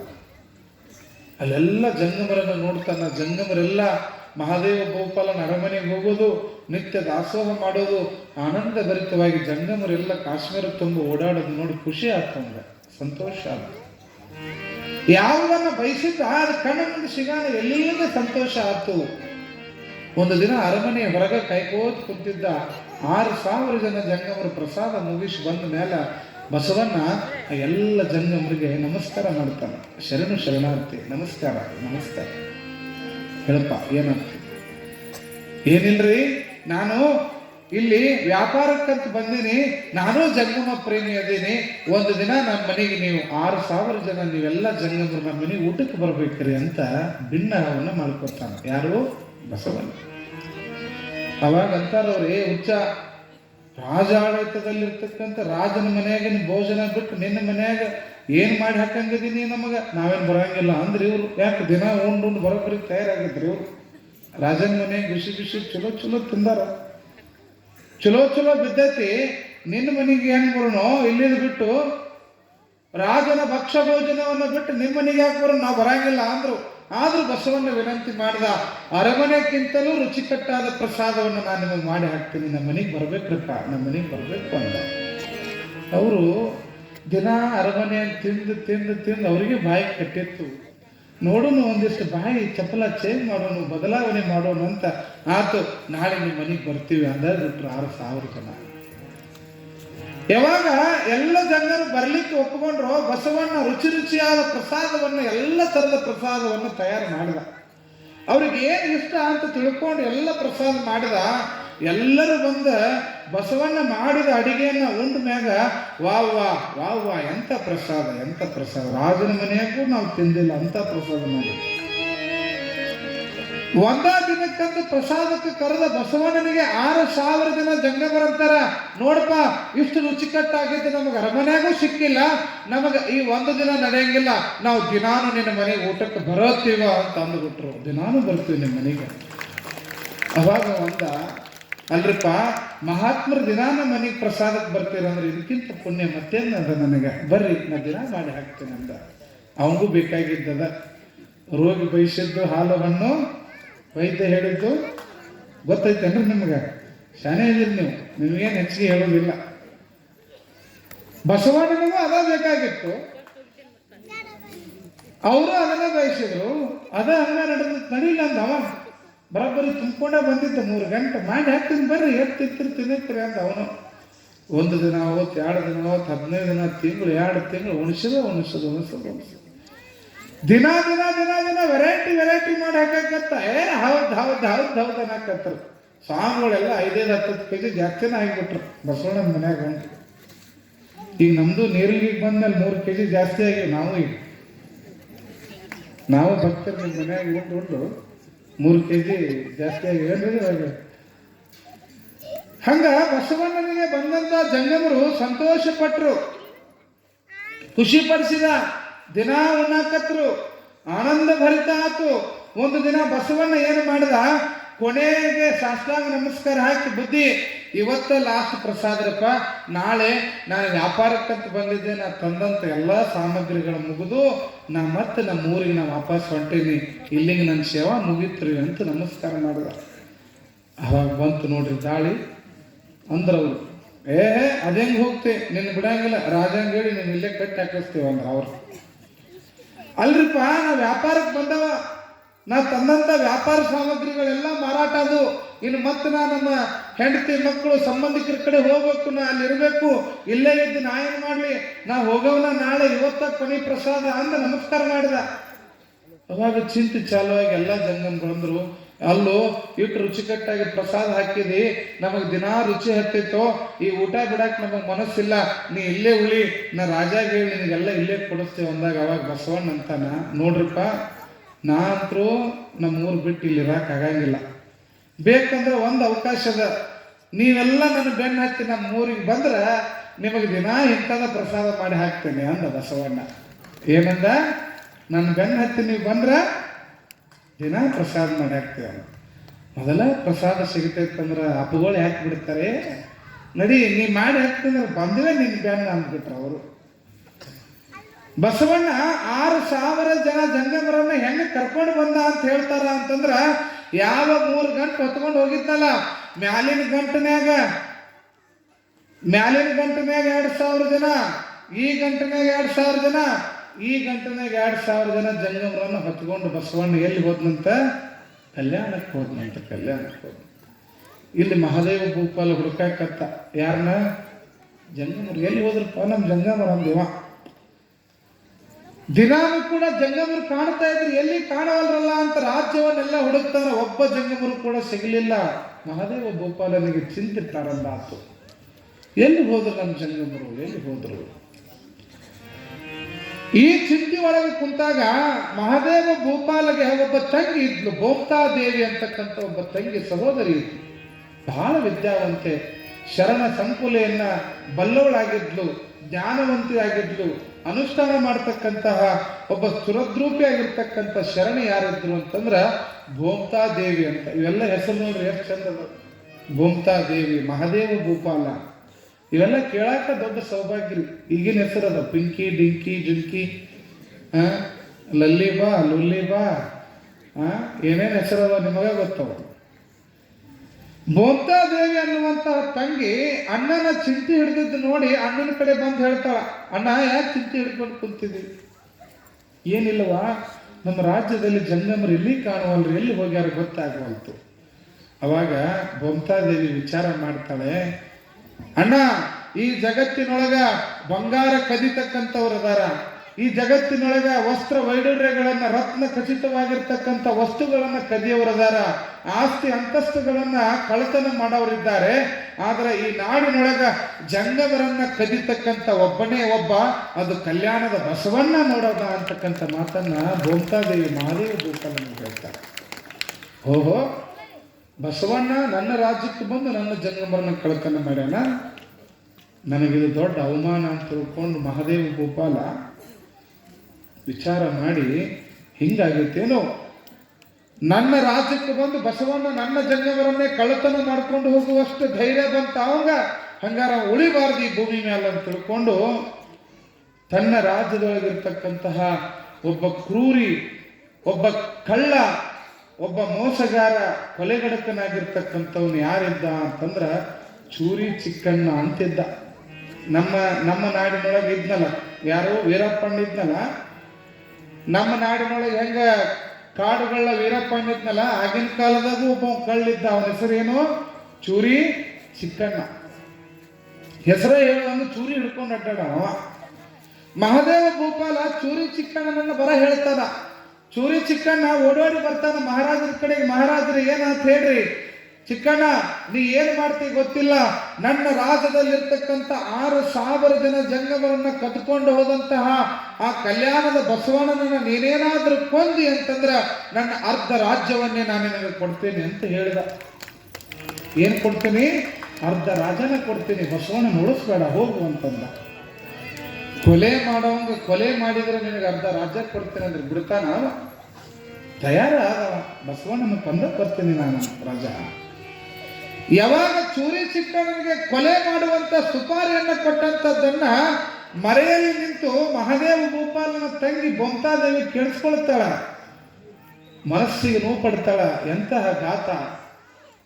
ಎಲ್ಲ ಜಾತಿ ಪಂಗಡಗಳನ್ನ ಸಮಾನತೆಯನ್ನು ಬಿದ್ದಬೇಕಂತೇಳಿ ಕಲ್ಯಾಣವನ್ನು ಕಟ್ಟಲಿಕ್ಕೆ ಹೊರಟಂತ ಬಸವಣ್ಣ ಏನಾದ್ರೂ ಸತ್ತ ಅಂತಂದ್ರ ಈ ನಾಡಿಗೆ ತುಂಬಲಾರದಂತ ನಷ್ಟ ಬರ್ತದ. ಬಸವಣ್ಣ ಸಾಯಬಾರ್ದು, ಬಸವಣ್ಣ ಉಳಿಬೇಕು ಅಂತ ತಿಳ್ಕೊಂಡು ಮುಂದೆ ಚೂರಿ ಚಿಕ್ಕಣ್ಣ ಏನು ಬಸವಣ್ಣನ ಕೊಲೆ ಮಾಡ್ಬೇಕಂತ ಹೋದ್ನೋ, ಕೊಲೆ ಮಾಡ್ಲಿಕ್ಕೆ ಹೊರಟಂತ ಚೂರಿ ಚಿಕ್ಕಣ್ಣನನ್ನೇ ಉಳಿಸಬಾರ್ದು ಅಂತ ಬೋಮ್ತಾದೇವಿ ಖಡ್ಗವನ್ನು ತಗೊಂಡು ಅವಳು ಬೆನ್ನ ಹತ್ತಿ ಚೂರಿ ಚಿಕ್ಕಣ್ಣನನ್ನು ಕೊಲ್ಲಿಕ್ಕೆ ಹೊಂಟಾಳ. ಬಸವಣ್ಣ ಮುಂದೆ ಹೊಂಟಾನ. ಬಸವಣ್ಣನ ಕೊಲ್ಲಲಿಕ್ಕೆ ಚೂರಿ ಚಿಕ್ಕಣ್ಣ ಹಿಂದೆ ಹೊಂಟಾನ. ಚೂರಿ ಚಿಕ್ಕಣ್ಣನನ್ನು ಕೊಲ್ಲಲಿಕ್ಕೆ ಬೋಮ್ತಾದೇವಿ ಹೊಂಟಾಳ. ಯಾವಾಗ ತಂಗಿ ಮನೆಯನ್ನ ಬಿಟ್ಟು ಅರಮನೆಯನ್ನು ಬಿಟ್ಟು ಹೋದ್ಲು, ಮೊದ್ಲ ಜಂಗಮರು ಎಲ್ಲ ಮನೆ ರಾಜ್ಯ ಖಾಲಿ ಆಗ್ಯದಂತ ಮಹಾದೇವ ಗೋಪಾಲ ಚಿಂತೆ ಹಿಡಿದಿದ್ದ.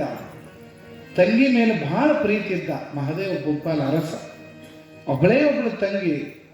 ನನ್ನ ತಂಗಿ ಎಲ್ಲಿ ಹೋದ್ಲು ಅಂತ ಹೇಳಿ 3-4 ದಿನಗಳಾದ್ರೂ ಅರಮನೆ ಒಳಗೆ ತಂಗಿ ಬೊಮ್ತಾದೇವಿ ಕಾಣಲಿಲ್ಲ. ಎಲ್ಲಿ ಹೋದ್ಲು ಬೊಮ್ತಾದೇವಿ ಅಂತ ಚಿಂತೆ ಹಿಡ್ಕೊಂಡು ಕೊರಕೊಂತ ಮಹಾದೇವ ಗೋಪಾಲ ಅರಮನೆ ಒಳಗೆ ಕುಂತಾನ. ಮುಂದೆ ಕಲ್ಯಾಣದ ಕಡೆಗೆ ಬಸವಣ್ಣ ಹೊಂಟಾನ. ಬಸವಣ್ಣನನ್ನು ಕೊಲ್ಲಲಿಕ್ಕೆ ಚೂರಿ ಚಿಕ್ಕಣ್ಣ ಬೆನ್ನ ಹತ್ತಿ ಹೊಂಟಾನ. ಚೂರಿ ಚಿಕ್ಕಣ್ಣನನ್ನ ಕೊಲ್ಲಬೇಕು ಅಂತ ಬೊಮ್ತಾದೇವಿ ಹೊಂಟಾಳ. ಮುಂದೆ ಯಾರು ಕೊಲ್ತಾರ ಅನ್ನುವಂಥದ್ದನ್ನು ಗವಾಯಿಗಳ ಒಂದು ಗೀತೆಯನ್ನು ಕೇಳಿ ನೋಡೋಣ.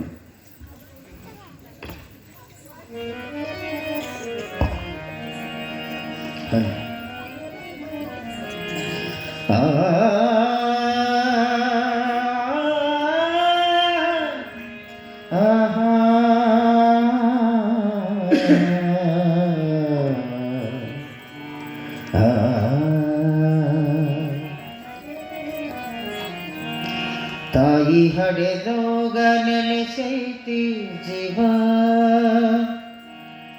ಕಟ್ಟಿದ ಕನಸು ಒಡೆದು ಚೋರಾಯಿತವ, ಎದೆ ಛಲ್ಲಂತವ. ತಾಯಿ ಹಡೆದೋಗ ನೆನೆಸೈತಿ ಜೀವ, ತಾಯಿ ಹಡೆದೋಗ ನೆನೆಸೈತಿ ಜೀವ, ಕಟ್ಟಿದ ಕನಸು ಒಡೆದು ಚೋರಾಯಿತವ, ಎದೆ ಛಲ್ಲಂತವ, ಎದೆ ಛಲ್ಲಂತವ. ತಾಯಿ ಹಡೆದೋಗ ನೆನೆಸೈತಿ ಜೀವ.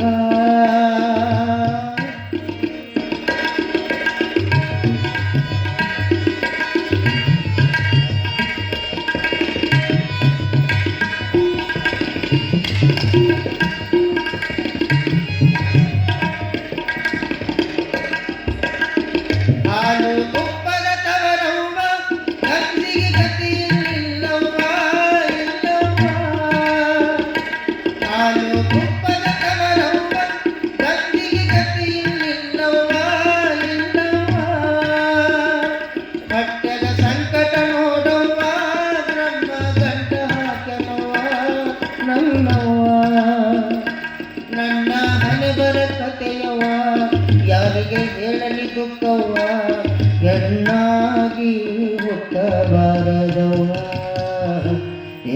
ಛಲ್ಲಂತವ್ವ ಎದೆ ಛಲ್ ಛಲ್ಲಂತವ್ವ ತಾಯಿ ಹಡೆದೋಗ ನೆನೆಸೈತಿ ಜೀವ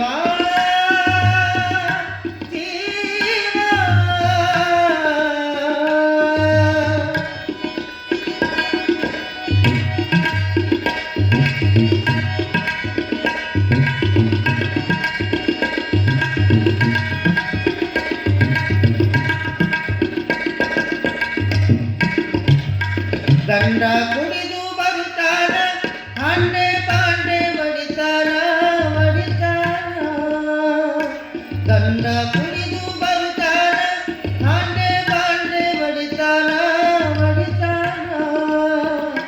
ಹೊಲಸು ಬೇಗುಳ ಬೈತಾನ ಬಡಿತಾನ ನನ್ನವ್ವ ಊಟ ಕಾಲಿಲೆ ಬದಿತಾನ ಎಷ್ಟಂತ ತಾಳಲಿ ನಾನ ಊಟ ಗಾಲಿಲೆ ಬದಿತಾನ ಎಷ್ಟಂತ ತಾಳಲಿ ನಾನ ಎನ್ನಾಗಿ ಹುಟ್ಟಬಾರದವ್ವ ಎದೆ ಛಲ್ಲಂತವ್ವ ಎದೆ ಛಲ್ ಛಲ್ಲಂತವ್ವ ತಾಯಿ ಹಡೆದೋಗ ನೆನೆಸೈತಿ ಜೀವ ತಾಯಿ ಹಡೆದೋಗ ನೆನೆಸೈತಿ ಜೀವ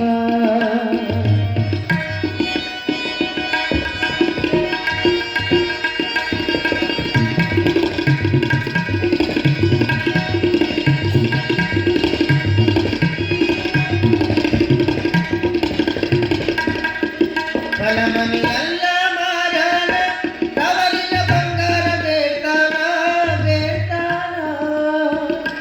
ಬಲಮನಿಯಲ್ಲ ಮಾರಾನ ತವರಿನ ಬಂಗಾರ ಬೇಡ್ತಾನ ಎಲ್ಲ ಹಾಳ ಮಾಡ್ಯಾನ ಕೂಲಿ ಮಾಡಕ ಹಚ್ಚಾನ ನನ್ನವ್ವ ಊರಗ ಸಾಲ ಮಾಡ್ಯಾನ ಕುಡಿದು ಮನಿಗೆ ಬರ್ತಾನ ಊರಾಗ ಸಾಲ ಮಾಡ್ಯಾನ ಮನಿಗೆ ಕುಡಿದು ಬರ್ತಾನ ಮಾನ ಮರ್ಯಾದೆಲ್ಲ ಮಾರಿ ಬಿಟ್ಟಾನವ್ವ ಎದೆ ಛಲ್ಲಂತವ್ವ ಎದೆ ಛಲ್ ಛಲ್ಲಂತವ್ವ ತಾಯಿ ಹಡೆದೋಗ ನೆನೆಸೈತಿ ಜೀವ ಕಟ್ಟಿದ ಕನಸು ಹೊಡೆದು ಚೋರಾಯಿತವ್ವ ಎದೆ ಛಲ್ಲಂತವ್ವ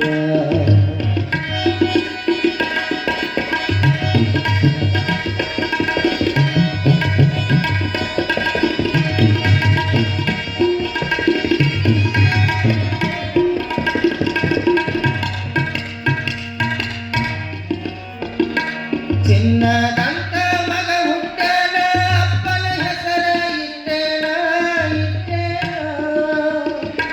ಚಿನ್ನದಂತ ಮಗ ಹುಟ್ಟಾನ ಅಪ್ಪನ ಹೆಸರ ಇಟ್ಟೇನ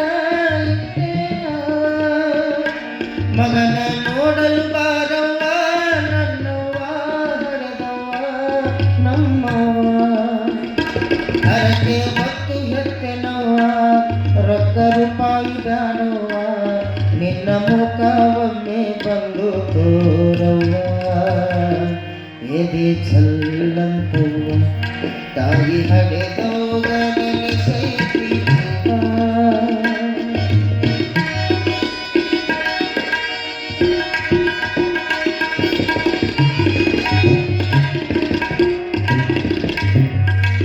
ಓಲೆ ನಾಲಿ ಮಾಡ್ತೀನಿ ಮಗನಿಗೆ ಚೆನ್ನಾಗಿ ಕಲಿಸ್ತೀನಿ ಕೂಲಿ ನಾಲಿ ಮಾಡ್ತೀನಿ ಮಗನಿಗೆ ಚೆನ್ನಾಗಿ ಕಲಿಸ್ತೀನಿ ಬಾಳ ಸಾಲಿ ಕಲಿಸ್ತೀನಿ ಒಳ್ಳೆ ವ್ಯಕ್ತಿ ಮಾಡ್ತೀನಿ ದೊಡ್ಡ ಸಾಹೇಬ ಮಾಡ್ತೀನಿ ಗಂಡಗ ಬುದ್ಧಿ ಕಲಿಸ್ತೀನಿ ಎತ್ತವರಿನ ಕೀರ್ತಿ ತರತೀನಿ ಎದೆ ಛಲ್ಲಂತವ್ವ ತಾಯಿ ಹಡೆದೋಗ ನೆನೆಸೈತಿ ಜೀವ ತಾಯಿ ಹಡೆದೋಗ ನೆನೆಸೈತಿ ಜೀವ ತಾಯಿ ಹಡೆದೋಗ ನೆನೆಸೈತಿ ಜೀವ ಸಾಂಬವೇ ನಮ ಪಾರ್ವತಿ ಪದಿ ಶಿವ ಹರ ಹರ ಹಿಂಗ ಹಿಂಗ ಕಲ್ಯಾಣದ ಕಡೆಗೆ ಬಸವಣ್ಣ ಬಂದು ತನ್ನ ಸಂಕಲ್ಪ ಏನೋ ಈಡೇರಿ ಬಿಡ್ತು. ಆದ್ರೆ ಬಸವಣ್ಣನಿಗೆ ಘಾತ ಕಾದಿತ್ತು. ಯಾರು ಬರಾಕತ್ತಾರ ಹಿಂದಿಂದ? ಚೂರಿ ಚಿಕ್ಕಣ್ಣ ಬರಾಕತ್ತಾನ. ಅವನ ಬೆನ್ನ ಹತ್ತಿ ಬೊಂತಾದೇವಿ ಚೂರಿ ಚಿಕ್ಕಣ್ಣನ ಕೊಲ್ಲಬೇಕಂತ ಆಕಿ ಬೆನ್ನ ಹತ್ಯಾಳ. ಬಸವಣ್ಣನ ಕೊಲ್ಲಬೇಕಂತ ಚೂರಿ ಚಿಕ್ಕಣ್ಣ ಹೊಂಟಾನ.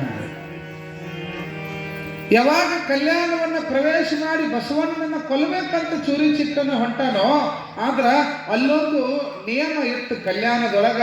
ಕೊರಳೊಳಗ ಲಿಂಗ ಇದ್ದವರಿಗೆ ಮಾತ್ರ ಕಲ್ಯಾಣದೊಳಗ ಪ್ರವೇಶ ಇತ್ತು.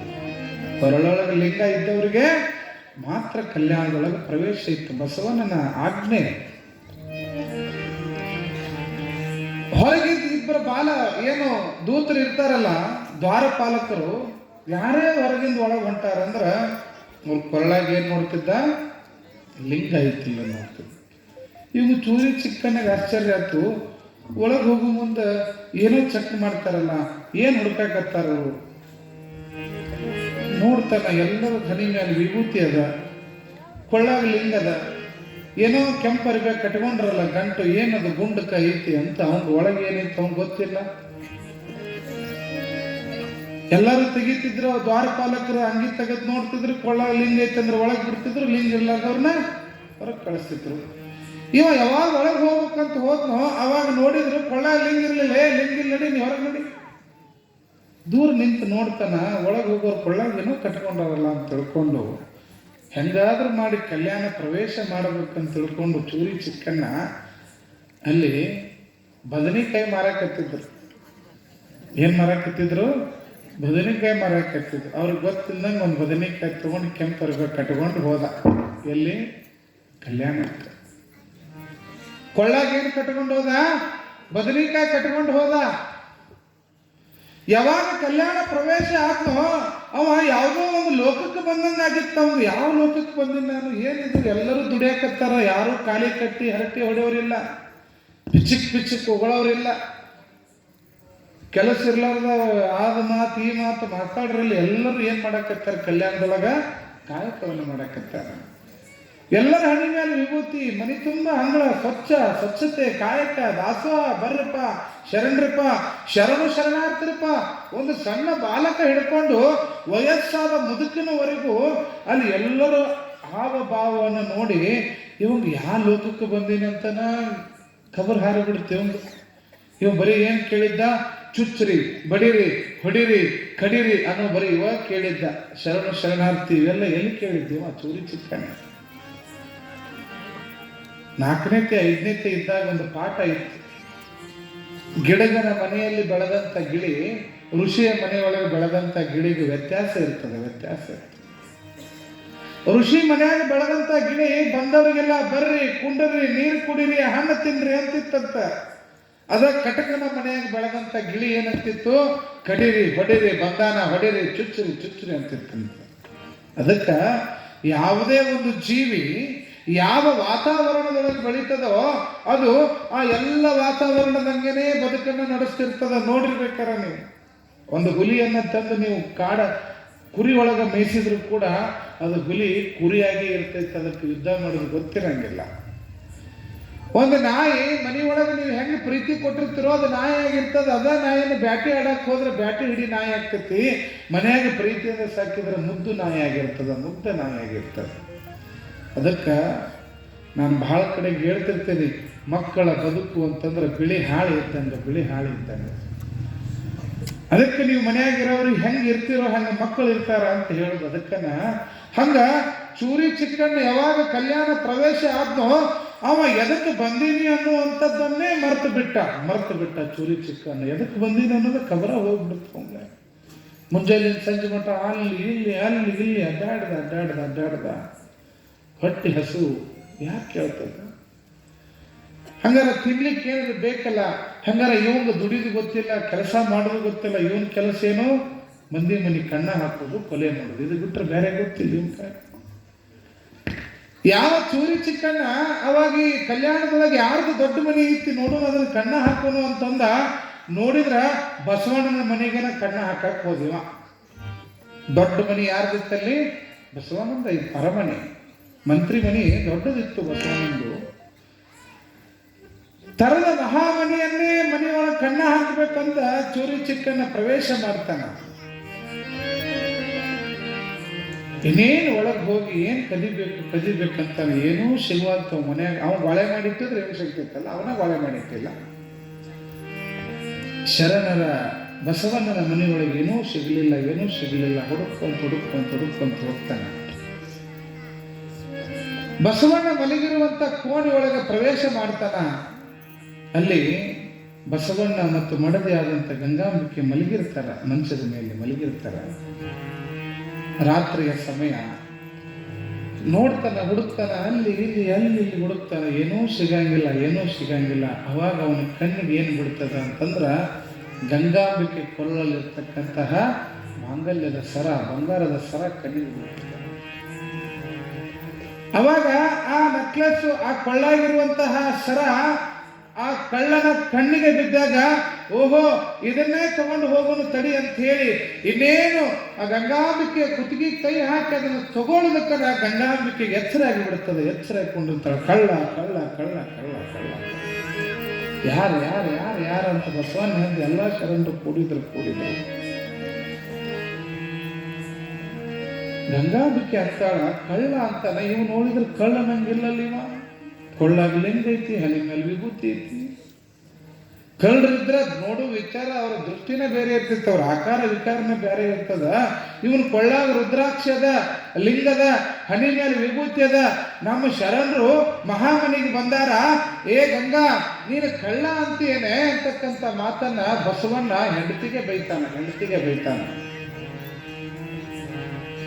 ಒಡಲಿದ್ದ ಸತಿ ಎಂದು ನಂಬಿದೆ ನಾನು, ಕೈ ಹಿಡಿದ ಸಜ್ಜನೆ ಎಂದು ನೆಚ್ಚಿದೆ ನಾನು, ತೆಗೆದುಕೊಡಲೇ ಚಾಂಡಾಲಗಿತ್ತಿ ಅಂತಕ್ಕಂಥ ಮಾತನ್ನು ಬಸವಣ್ಣ ಹೇಳ್ತಾನೆ. ಎನ್ನಯ್ಯ ಬೊಮ್ಮಯ್ಯ, ಎನ್ನಯ್ಯ ಕೂಡಲ ಸಂಗಮನಾಥ, ನನ್ನ ಕಲ್ಯಾಣದ ಅಂಗಳದೊಳಗೆ ಮಹಾಮನೆಗೆ ಶರಣರು ಬಂದು ನಿಂತಾರ. ನನ್ನ ಅಯ್ಯನ ಕೈ ನೋವಾಗಿತ್ತು, ತೆಗೆದುಕೊಡ ನಿನ್ನ ಕೊಳ್ಳಾಗಿಂದ ಅಂತ ಬಸವಣ್ಣ ಹೆಂಡತಿಗೆ ಬೈದು ಬುದ್ಧಿ ಹೇಳ್ತಾನ. ಇವಂಗ ಗಾಬರಿ ಆಗ್ತೈತಿ, ಇವಂಗ ಕಳ್ತನ ಮಾಡಕ್ ಬಂದಿನಿ, ಬಸವಣ್ಣ ನನ್ನ ಬಡಿದು ಬಿಟ್ಟು ಹೆಂಡತಿಗೆ ಬೈಯಾಕತ್ತಾನಲ್ಲಿ. ನನ್ನ ಶರಣರಿಗೆ ನೀನು ಕಳ್ಳ ಅಂತ ಕರಿತೀವಿ, ನನ್ನ ಮನೆಗೆ ಬಂದ ಮಹಾ ಶರಣರನ್ನ ನೀನು ಕಳ್ಳ ಅಂತ ಬೋಧಿಸ್ತೀವಿ. ಗಂಗಾಂಬಿಕೆ ಅಂತಾಳ, ಅಲ್ಲ ಅವ ನನ್ನ ಕೊಳ್ಳಿಗೆ ಕೈ ಹಾಕಿದ್ದ, ನನ್ನ ಕೊಳ್ಳಾಗಿರುವಂತಹ ಈ ಚರವನ್ನ ತಗೊಳಿಕ್ಕೆ ಹೋಗಿದ್ದ ಅಂತ ಹೇಳ್ತಾಳ. ಆದ್ರೆ ಬಸವಣ್ಣ ನಂಬೋದಿಲ್ಲ. ಕಳ್ಳನ ಮನೆಗೊಬ್ಬ ಬಲುಗಳ್ಳ ಬಂದರೆ ಕೂಡಲ ಸಂಗಮನಲ್ಲದೆ ಮತ್ತಾರು ಹೇಳ ಗಂಗ ಅಂತಕ್ಕಂಥ ಮಾತನ್ನ ಹೇಳ್ತಾನೆ. ನಾನಾ ದೊಡ್ಡ ಕಳ್ಳದೀನಿ, ಕಳ್ಳನ ಮನೆಗೊಬ್ಬ ಬಲುಗಳ್ಳ ಬಂದರೆ ಅವ ಕಳ್ಳ ಅಲ್ಲ, ಸಾಕ್ಷಾತ್ ಕೂಡಲ ಸಂಗಮನಾಥನೇ ನನ್ನ ಮನೆಗೆ ಬಂದಾನ ಅಂತ ಬಸವಣ್ಣ ಹೆಂಡತಿಗೆ ಹೇಳ್ತಾನಂತ. ಇಷ್ಟು ಜೋರಾಗಿ ಹೆಂಡತಿನ ಬೈಯೋದು ನೋಡಿ ಇವಂಗ ಗಾಬರಿ ಆಗಿ ಇವನ ಮರೆತು ಬಿಡ್ತಾನೆ. ಎಂತವ್ರ ಕಡೆಗೆ ಬಂದೇನಪ್ಪ ನಾನು, ಯಾರನ್ನ ಕೊಲ್ಲಬೇಕಂತ ಬಂದಿನೋ, ಯಾರನ್ನ ನಾಶಗೊಳಿಸ್ಬೇಕಂತ ಹೇಳಿ ಸುಪಾರಿ ತಗೊಂಡು ಬಂದಿನೋ ಆ ವ್ಯಕ್ತಿ ಇವತ್ತು ನನ್ನನ್ನ ಕಳ್ಳ ಅನ್ನದಂಗ ಕೂಡಲ ಸಂಗಮ ಅಂತ ನನ್ನ ಕಾಲು ಬೀಳ್ತಾನ ಅಂತಂದ್ರ ಇದಕ್ಕಿಂತ ದೊಡ್ಡ ಪುಣ್ಯ ಮತ್ತೇನು ನನ್ನ ಜೀವನದೊಳಗಂತೇಳಿ ಕಳ್ಳನಾದಂತಹ ಚೂರಿ ಚಿಕ್ಕನ್ನ ಬದಲಾವಣೆ ಆಗಿಬಿಡ್ತದ, ಮನಸ್ಸು ಬದಲಾವಣೆ ಆಗಿಬಿಡ್ತದ, ಕಣ್ಣೊಳಗೆ ನೀರು ಬರ್ತದ. ಒಬ್ಬ ಕ್ರೂರಿಗೂ ಕೂಡ ಮನಸ್ಸು ಕರಗುವಂಗ ಬದುಕನ್ನು ನಡೆಸಿದ ಬಸವಣ್ಣ. ಒಬ್ಬ ಕೊಲೆಗಡಕನ ಮನಸ್ಸನ್ನು ಕೂಡ ಪರಿವರ್ತನೆ ಮಾಡತಕ್ಕಂಥ ಶಕ್ತಿ ಇದ್ದದ್ದು ಬಸವಣ್ಣನಿಗೆ ಮಾತ್ರ. ನೋಡ್ರಿ, ಮನೆಗೆ ಕಳ್ಳ ಬಂದಾನ ಅಂತಂದ್ರೆ ಕಳ್ಳ ಅನ್ಲಿಲ್ಲ, ನೀನು ಕೂಡಲ ಸಂಗಮ ದೀಪ ಅಂತ ಹೇಳಿ ಅವನಿಗೆ ಶರಣಾರ್ಥಿ ಅಂತಾನ. ಅವಾಗ ಇದನ್ನೆಲ್ಲ ನೋಡಿದ ಚೂರಿ ಚಿಕ್ಕಣ್ಣ ಅಂತಾನ, ಬಸವಣ್ಣ ಮಹಾತಾಯಿ ಬೈಲಿಕ್ಕೆ ಹೋಗ್ಬೇಡಪ್ಪ, ಅಪ್ಪ ಬಸವಣ್ಣ ಬೈಲಿಕ್ಕೆ ಹೋಗ್ಬೇಡ, ಆ ತಾಯಿ ಹೇಳೋದು ಕರೆಯದ, ನಾನು ಕಳ್ಳತನ ಮಾಡ್ಲಿಕ್ಕೆ ಬಂದಂತ ಕಳ್ಳನೇ ಇದ್ದೀನಿ ಅಂತ ಒತ್ತೊತ್ತಿ ಹೇಳ್ತಾನೆ. ಆದ್ರೆ ಬಸವಣ್ಣ ನಮ್ಮಂಗಿಲ್ಲ, ನೀವು ಸುಳ್ಳು ಹೇಳಕತ್ತೀರಿ, ನೀವು ಶರಣರದಿರಿ, ಕೂಡಲ ಸಂಗಮನಾಥನೇ ನನ್ನ ಮನೆಗೆ ನನ್ನ ಗುರುವಿನ ರೂಪದೊಳಗೆ ನೀವು ಬಂದಿರಿ ಅಂತಾನ. ಇವ್ರಿಗೆ ವಿಚಿತ್ರ ಆಗ್ತೈತಿ, ಎಲ್ಲಪ್ಪ ಕಳ್ಳತನ ಮಾಡಕ್ ಬಂದು ನಾನ ಕಳ್ಳ ಅಂದ್ರು ನಂಬೋಲ್ಲ. ಹಂಗಾರ ಇವಾಗ ನಾನು ಕಳ್ಳ ಅಂತ ನಿರೂಪಿಸ್ಬೇಕಂತೇಳಿ ನೋಡಿಲಿ ಬಸವಣ್ಣ ಕಲ್ಯಾಣದೊಳಗೆ ಬರಬೇಕಾದ್ರ ಲಿಂಗ ಕಟ್ಕೊಂಡು ಬರ್ಬೇಕಂತಂದ್ರು. ನನಗೆ ಲಿಂಗ ಇರ್ಲಾರ್ದಕ್ಕೆ ನೋಡಿಲ್ಲ, ಬದನೆಕಾಯಿ ಕಟ್ಕೊಂಡು ಬಂದೇನೆ ಅಂತೇಳಿ ತನ್ನ ಕೊಳ್ಳಲ್ಲಿರ್ತಕ್ಕಂಥ ಬಟ್ಟೆಯನ್ನ ಬಿಚ್ಚಿ ಬದನೆಕಾಯಿ ತೋರ್ಸಕ್ ಹೋಗ್ತಾನ. ಅದು ಬದನೆಕಾಯಿ ಆಗಿದ್ದಿಲ್ಲ, ಅದು ಲಿಂಗವಾಗಿ ಪರಿವರ್ತನೆ ಆಗಿಬಿಟ್ಟಿತ್ತು. ಮಹಾಮನೆ ಒಳಗೆ ಲಿಂಗವಾಗಿ ಪರಿವರ್ತನೆ ಆಗಿಬಿಟ್ಟಿತ್ತು. ಯಾವ ರೀತಿ ಅವಾಗ ಬಸವಣ್ಣ ನಗತಾನ. ಎಷ್ಟೋ ಮಂದಿ ಲಿಂಗ ಕಲ್ಲು ಅಂತ ಹೇಳಿ ಗೂಟಕ್ಕೆ ಹಾಕೋ ಕಾಲದೊಳಗ ನೀನು ಬದನೆಕಾಯಿ ತಂದು ಲಿಂಗವನ್ನು ಮಾಡಿಯಲ್ಲಪ್ಪ, ಸಾಕ್ಷಾತ್ ಸಂಗಮನಾಥಪ್ಪ ನೀನಂತ ಶರಣಾರ್ಥಿ ಹೇಳ್ತಾನೆ ಬಸವಣ್ಣ. ನಿಮ್ಮ ಲಿಂಗ ಎಲ್ಲದವ ಜಗಲಿ ಲಿಂಗ, ಗೂಟದ ಲಿಂಗ ಅದಾವ ನಿಮ್ಮ ಮನ್ಯಾಗ. ಲಿಂಗಾಯತ ಧರ್ಮದೊಳಗೆ ಕೊಳ್ಳಾಗ ಲಿಂಗ ಹಾಕೋರಿ ಅಂತ ಗುರು ಲಿಂಗ ಕೊಟ್ರ ಲಿಂಗ ಚುಸ್ತತ್ರಿ ಅಜ್ಜಾರ. ಅದಕ್ಕೆ ಮನ್ಯಾಗ ಇಟ್ಟಿವ್ರಿ, ಜಗಲಿ ಮೇಲೆ ಇಟ್ಟಿವ್ರಿ. ಒಬ್ಬರಿಗೆ ಕೊಳ್ಳಾಗ ಲಿಂಗ ಕಟ್ಕೋಬೇಕು, ಪೂಜೆ ಮಾಡಬೇಕು ಅನ್ನೋ ಪರಿಜ್ಞಾನ ಒಬ್ಬರಿಗೆ ಇಲ್ಲ. ಸುಮ್ಮನೆ ಲಿಂಗಾಯತ್ರಿ ನಾವು ಲಿಂಗಾಯತ್ರಿ ನಾವು ಯಾವ ಲಿಂಗಾಯತ್ರಿ ತಗೊಂಡು ಕೊಳ್ಳ ಲಿಂಗೆಲ್ಲ ಲಿಂಗಾಯತ್ರಿ ಇಲ್ಲೆಲ್ಲ. ಈ ನಾವು ಮನೆಗೆ ಪೂಜೆ ಪುನಸ್ಕಾರಕ್ಕೆ ಹೋದಾಗ ಲಿಂಗ ತಗೊಂಡು ಬರ್ರಿ ಪಾದಕ್ಕೆ ತಗೊಳಕ್ರಿ ಅಂದ್ರೆ ಅವನ್ ತೆಗೆದು ಮಗಳಿಗೆ ಕೊಡ್ತಾಳ ಆಕಿ. ಅಪ್ಪಂದು ಅಪ್ಪ ಮಗ ಕೊಡ್ತಾನ, ಮಗಂದು ತಮ್ಮ ಕೊಡ್ತಾನ, ತಮ್ಮಂದು ಅಕ್ಕಗೆ ಕೊಡ್ತಾನ. ಒಂದ ಲಿಂಗ 10 ಮಂದಿ. ನಗಾಕತ್ತೀರಿ ಅಂದ್ರೆ ನೀವು ಲಿಂಗ ಗೂಟಕ್ಕೆ ಹಾಕೋ ಕಂಪನಿನ ಕಾಣ್ತೈತಿ, ಕೊಳ್ಳಾಗಿಲ್ಲ ಕಾಣ್ತೈತಿ ನಿಮಗೆಲ್ಲ. ಅದಕ್ಕೆ ನಾನು ಒಂದು ವಿಚಾರ ಮಾಡೀನಿ. ಶರಣ ಚರಿತಾಮೃತ ಪ್ರವಚನ ಮುಗಿದ್ರಾಗ ಇದ ವೇದಿಕೆ ಮೇಲೆ ಎಲ್ಲರಿಗೂ ಲಿಂಗ ಧಾರಣ ಮಾಡೋ ಕಾರ್ಯಕ್ರಮ ಇಡಬೇಕು ಅಂತ ವಿಚಾರ ಮಾಡೀನಿ. ಲಿಂಗ ಅಂದ್ರೆ ಏನು, ಯಾಕೆ ಲಿಂಗ ಕಟ್ಕೋಬೇಕು ನೋಡ್ರಿ.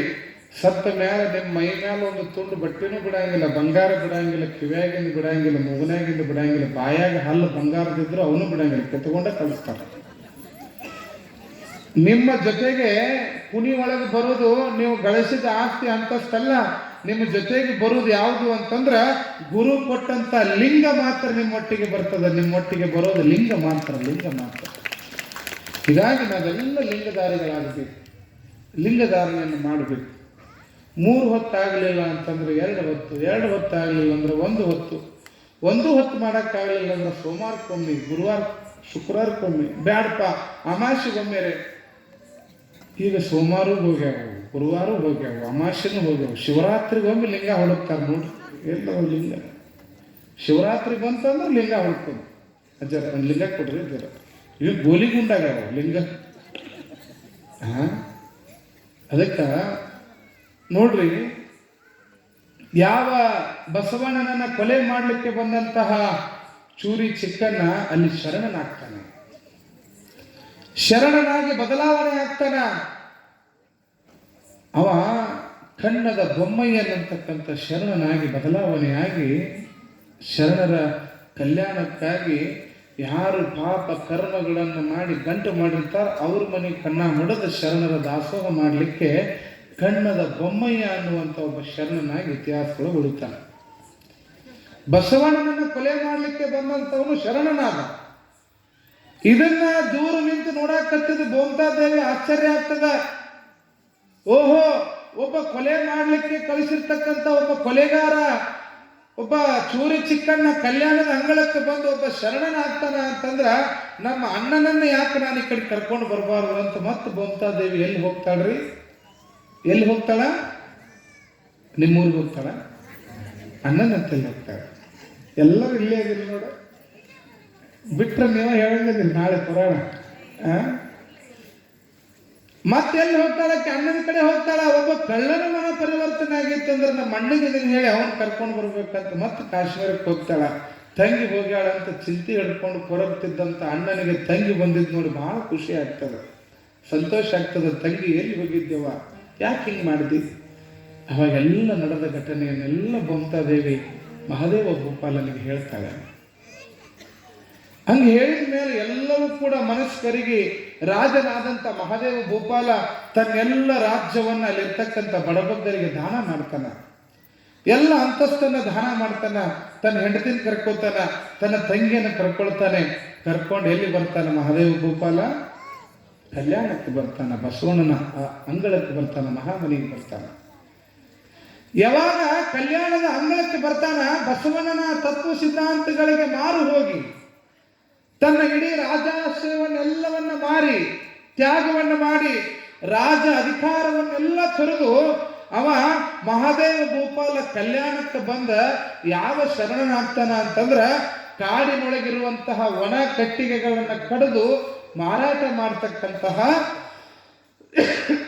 ಮೋಳಿಗೆಯ ಮಾರಯ್ಯ ಅನ್ನುವಂಥ ಒಬ್ಬ ಶರಣನಾಗಿ ಕಲ್ಯಾಣದೊಳಗೆ ಸೇವಾ ಮಾಡ್ಕೊಂತ ಹೋಗ್ತಾನೆ. ಯಾವ ಶರಣನಾಗ್ತಾನೆ? ಮೋಳಿಗೆಯ ಮಾರಯ್ಯ. ಮೋಳಿಗೆಯ ಮಾರಯ್ಯ. ನೋಡ್ರಿ, ಒಬ್ಬ ರಾಜ ಬಸವಣ್ಣನ ಸಿದ್ಧಾಂತಗಳಿಗೆ ಮಾರು ಹೋಗಿ ಯಾವ ಶರಣನಾಗಿ ಸೇವಾ ಮಾಡಕತ್ರಿ? ಅವ ಈ ಒಣ ಕಟ್ಟಿಗೆ ಕಡಿದು ಮಾರಾಟ ಮಾಡಿ ಅವುಗಳಿಂದ ಬಂದ ಹಣದಿಂದ ದಾಸೋಹ ಮಾಡತಕ್ಕಂತಹ ಮೋಳಿಗೆ ಮಾರಯ್ಯ ಶರಣನಾಗ್ತಾನೆ. ಕಲ್ಯಾಣದೊಳಗೆ ಮೋಳಿಗೆ ಮಾರಯ್ಯ ಶರಣನಾಗ್ತಾನೆ. ಮುಂದೆ ಮೋಳಿಗೆ ಮಾರಯ್ಯ ಶರಣ ಏನು ಬದಲಾವಣೆ ಕಲ್ಯಾಣದೊಳಗೆ ಮಾಡ್ತಾನ, ಬಸವಣ್ಣ ಅವನನ್ನು ನೋಡಿ ಏನಲ್ಲಿ ಪರಿವರ್ತನೆ ಆಗ್ತದೆ ಅನ್ನುವಂಥ ವಿಚಾರ. ಜೊತೆಗೆ ನಾಳೆ ಉಡುತಡೆಯಿಂದ ಅಕ್ಕ ಮಹಾದೇವಿ ಕಲ್ಯಾಣದ ಕಡೆಗೆ ಬರ್ತಾಳ. ಹೆಂಗೆ ಬರ್ತಾಳ ಅಕ್ಕ ಮಹಾದೇವಿ ಕಲ್ಯಾಣಕ್ಕೆ ಅನ್ನುವಂಥ ವಿಚಾರವನ್ನು ನಾಳೆ ದಿನದ ಪ್ರವಚನದಲ್ಲಿ ನೋಡೋಣ ಅನ್ನುವಂಥ ಮಾತನ್ನು ತಿಳಿಸ್ತಾ, ಆಗಲಿ 9:15 ಆಗಕ್ಕೆ ಬಂತೇವ. ಪಿಕ್ಚರ್ ಆಜ್ ಕಾ ಪಿಕ್ಚರ್ ಖತಮ್ ಹೋ ಗಯಾ. ಇವತ್ತಿನ ಮುಗಿತ್ರಿ ಅವ. ನಾಳೆಗೆ ಮತ್ತೆ ಮೋಳಿಗೆ ಮಾರಯ್ಯ ಏನು ಮಾಡ್ತಾನೆ ಕಲ್ಯಾಣದೊಳಗೆ, ಯಾವ್ಯಾವ ಶರಣರು ಬರ್ತಾರ, ಏನೇನು ಮತ್ತೆ ಬಸವಣ್ಣನ ಕ್ರಾಂತಿ ಕಲ್ಯಾಣದ ಅಂಗಳದೊಳಗೆ ಆಗ್ತದೆ ಅನ್ನುವಂತಹ ನಾಳೆಯ ಪ್ರವಚನದಲ್ಲಿ ನೋಡೋಣ ಅನ್ನುವಂಥ ಮಾತನ್ನು ತಿಳಿಸ್ತಾ, ವಿಶೇಷವಾಗಿ ಇವತ್ತು ಕೆರೆಕೊಪ್ಪದ ಗ್ರಾಮಸ್ಥರು ಅವ್ರ ಊರಿಗೆ ಹೋದಾಗ ಬಹುಶಃ ಎಷ್ಟು ಅಭಿಮಾನ, ಪ್ರೀತಿ, ಆಧಾರದಿಂದ ನಮ್ಮನ್ನು ಸ್ವಾಗತ ಮಾಡೋದಷ್ಟೇ ಅಲ್ಲ, ಇವತ್ತು 4 ಟ್ರ್ಯಾಕ್ಟರ್ ಜನ ಹೆಣ್ಮಕ್ಳು ಇವತ್ತು ನೀರ್ಲಿಗೆ ಬಂದಾರ. ಜೋರಾದ ಚಪ್ಪಾಳೆ ತಟ್ಟರು. ಎಲ್ಲ ಅಣ್ಣಂದ್ರು ಭಜನಾ ತಗೊಂಡು ಎಲ್ಲ ಗಾಡಿಗಳು ಇವತ್ತು ಕೆರೆಕೊಪ್ಪಕ್ಕೆ ಊರ್ನಾಗ 180 ಮಂದಿ ಎಲ್ಲ ಇಲ್ಲೇ ಅದ. ಅಲ್ಲಿರೋವೆಲ್ಲ ಕಟ್ಟಿ ಹಿಡಿದ ಮ್ಯಾಳ, ಮನೆಗೆ ಬಿಟ್ಟು ಹೊರಗೆ ಬರಲಾರ್ದ ಮ್ಯಾಳ ಎಲ್ಲ ಊರಾಗದಾವು.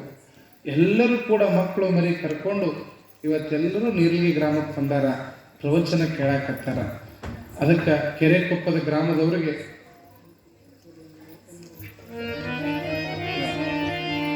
ಹಾಗೆ ವಿಶೇಷವಾಗಿ ಕೆರೆಕೊಪ್ಪದವರು ಕೇವಲ ನಾವು ಗ್ರಂಥ ಪೂಜೆ ಮಾಡೋಕೆ ಕಷ್ಟ ಬರಂಗಿಲ್ರಿ ಅಜ್ಜಾರ ಅನ್ನೋದಷ್ಟೇ ಅಲ್ಲದೆ ನಮ್ಮ ನೀರಲಿಗಿ ಉತ್ಸವ ದಾಸೋಹಕ್ಕೆ 21,000 ರೂಪಾಯಿ ದೇಣಿಗೆಯನ್ನು ಕೊಟ್ಟಾರ. ಜೋರಾದ ಚಪ್ಪಾಳೆ ಎಲ್ಲ ಗ್ರಾಮಸ್ಥರು. ದೊಡ್ಡ ಸುದೈವ ನೋಡ್ರಿ. ಊರನ ಮಂದಿ ಎಲ್ಲ ಕಟ್ಕೊಂಡು ಗಾಡಿ ಖರ್ಚು ಮಾಡಿಕೊಂಡು ಪುರಾಣ ಕೇಳಿ ದಾಸೋಹ ಕೊಟ್ಟು ಹೋಗೋದು. ಅವ್ರ ಊರಾಗ ಅವ್ರಿಗೆ ಹಾಸಲುಂಟು, ಹೊದೆಯಲ್ಲುಂಟು, ಅಂಥವರೆಲ್ಲ ಇಲ್ಲಿ ಬರಾಕತ್ತಾರ ಅಂತಂದ್ರೆ ಇದು ಸಾಕ್ಷಾತ್ ಬಸವಣ್ಣನೇ ಅವರಿಗೆ ಆಶೀರ್ವಾದ ಮಾಡಿ ಪ್ರಭಾವ ಮಾಡಿ ಅವ್ರನ್ನ ಇಲ್ಲಿ ಕರ್ಕೊಂಡು ಬಂದಾನ ಅಂತಕ್ಕಂಥದ್ದು. ಇದು ಅವರ ಸೇವಾ ಮನೋಬಲ. ಕೆರೆಕೊಪ್ಪ ಗ್ರಾಮ ಉತ್ತರವಾಗಿ ಬೆರೀಲಿ. ವಿಶೇಷತೆಯಾಗಿ ಅಲ್ಲಿ ಆ ಊರಾಗ ಕೂಡ ಶರಣ ದಂಪತಿಗಳ ಹೆಸರನ್ನು ಕೂಡ ಬರೆಸಿದ್ದಾರೆ. ಮತ್ತು ಯಾರಾದರೂ ಶರಣ ದಂಪತಿಗಳನ್ನು ಬರೆಸೋರಿದ್ರೆ ಹೆಸರನ್ನು ಬರೆಸ್ರಿ, ಆಶೀರ್ವಾದವನ್ನು ಪಡ್ಕೊಳ್ರಿ ಅನ್ನುವಂಥ ಮಾತನ್ನು ತಿಳಿಸ್ತಾ, ಇವತ್ತು ಡಿಸೆಂಬರ್ 41 2024 ಇವತ್ತಿಗೆ ಮುಗಿತು. ನಾಳೆಗೆ 25 ವರ್ಷದ ಕೊನೆಯ ದಿನ ಇದು ಇಂಗ್ಲಿಷ್ ಕೊನೆಯ ದಿನ. ನಮಗೆ ಯುಗಾದಿ ಹೊಸ ವರ್ಷ, ಇದು ಇಂಗ್ಲಿಷಿನ ಹೊಸ ವರ್ಷ. ನಾಳೆ 1ನೇ ತಾರೀಕು ಏನು ಅದು ಕೊಡ್ತೈತಿ. ನಮ್ಮ ನಾಗರಾಜ್ ಪೂಜಾರ್ ಅವರು ಒಂದು ಹಾಡೋರು ಅದಾರ, ಆ ಹಾಡ ಕೇಳೋನು. ವಿಶೇಷತೆಯಾಗಿ ನಾಳೆ ಜನವರಿ 1 ಹೊಸ ವರ್ಷ ಅಂತೇಳಿ ಭಾಳ ಮಂದಿ ಊರ ಬಿಟ್ಟಾರ್ರಿ. ಇವತ್ತು ಈ ಊರಲ್ಲಿ ನಾ ಹೇಳೋದು ಆಜುಬಾಜು ಊರು ಬಿಟ್ಟಾರ. ಅವ್ರು ಹೋಗೋ ಜಾಗನೇ ಬೇರೆ ಇತ್ತು. ಇವತ್ತು ಹೊಸ ವರ್ಷ ಆಗಮನ ಮಾಡಕ್ಕೆ ಇವ್ರು ನೋಡ್ಲಾರ್ದಂಗೆ ಹೊಸ ಅವತಾರ ಇವ್ರು ತಾಳಿರ್ತಾರೆ. ಇವತ್ತು ರಾತ್ರಿ ಬರ್ತಾನ ಅದೇನು ಅವತಾರ ತಾಳಿರ್ತಾರೆ ನಿಮಗೆ ಗೊತ್ತಿತ್ತು, ನಾ ಏನು ಹೇಳಕ್ಕೆ ಹೋಗಂಗಿಲ್ಲ.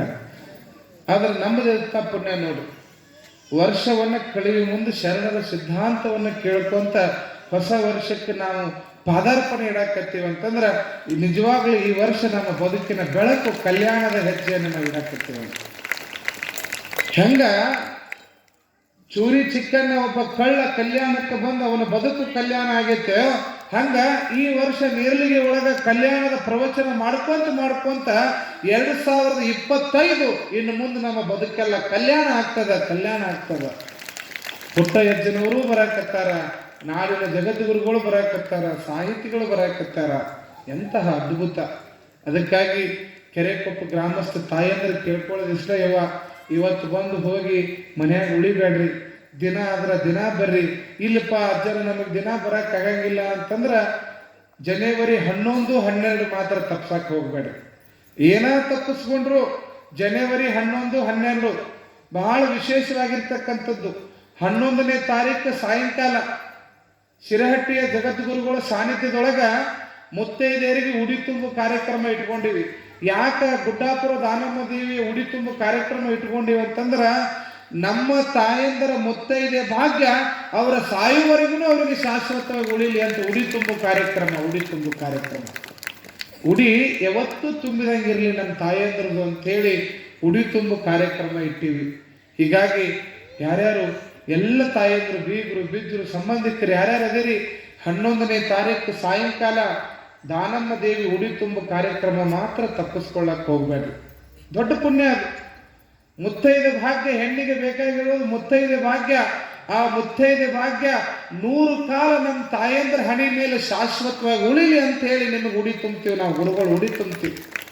ಅದನ್ನು ತುಂಬಿಕೊಂಡು ನಿಮ್ಮೆಲ್ಲರ ಮುತ್ತೈದೆ ಭಾಗ್ಯ ಶಾಶ್ವತವಾಗಿರಲಿ, ನೀವು ಯಾವತ್ತೂ ಉಡಿ ತುಂಬಿದಂಗಿರಲಿ ಅಂತ ಆಶೀರ್ವಾದ ಮಾಡ್ತಕ್ಕಂಥ ಕಾರ್ಯಕ್ರಮ ಅದ. ಹೀಗಾಗಿ ಅಜ್ಜರ ಮಂಗರ ಮುತ್ತೈದೆ ಉಡಿ ತುಂಬ ಕಾರ್ಯಕ್ರಮಕ್ಕೆ ನಮ್ಮ ಮುತ್ತೈದೆ ಭಾಗ್ಯ ಶಾಶ್ವತ ಇರಲಿ. ನಮಗೆ ಮನೆಗೆ ಮುತ್ತೈದರನ್ನು ಕರೆದ ಇಷ್ಟು ಮಂದಿಗೆ ಉಡಿ ತುಂಬಕ್ಕಾಗಂಗಿಲ್ಲ ಅನ್ನೋ ತಾಯಂದರು ಒಬ್ಬೊಬ್ಬರು ನೀವು ಸಂಕಲ್ಪ ಮಾಡಿ 25, 50, 100 ಉಡಿಕೆ ಸಾಮಾನುಗಳನ್ನು ತಗೊಂಡು ಬಂದು ನೀವು ರೆಡಿ ಮಾಡಿ ಇಲ್ಲಿ ಕಮಿಟಿಯವ್ರ ಕಡೆ ಕೊಟ್ರಿ ಅಂದ್ರೆ ಅವನ್ನೇ ನಾವು ಬಂದಂಥ ಎಲ್ಲ ಮುತ್ತೈದರಿಗೆ ಉಡಿ ತುಂಬಲಿಕ್ಕೆ ಬಳಕೆಯನ್ನು ಮಾಡ್ತೀವಿ.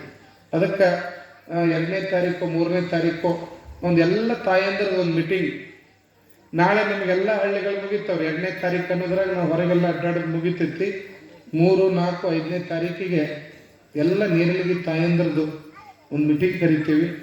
ಒಂದು ಮಹಿಳಾ ಸಮಿತಿಯನ್ನು ಮಾಡ್ತೀವಿ. ಯಾಕಂದ್ರೆ 21 ಹಳ್ಳಿಯಿಂದಲೂ ತಾಯಂದ್ರು ಬರ್ತಾರೆ ಉಡಿ ತುಂಬ್ಕೊಳಕ್ಕೆ. ಅವಾಗ ನೀವು ನೀರಲಿಗೆ ಅವರೇ ವಾಲಂಟಿಯರ್ ಆಗಿ ನಿಂತು ಉಡಿ ತುಂಬ ಕೆಲಸ ನೀವೇ ಮಾಡಬೇಕು. ಹೀಗಾಗಿ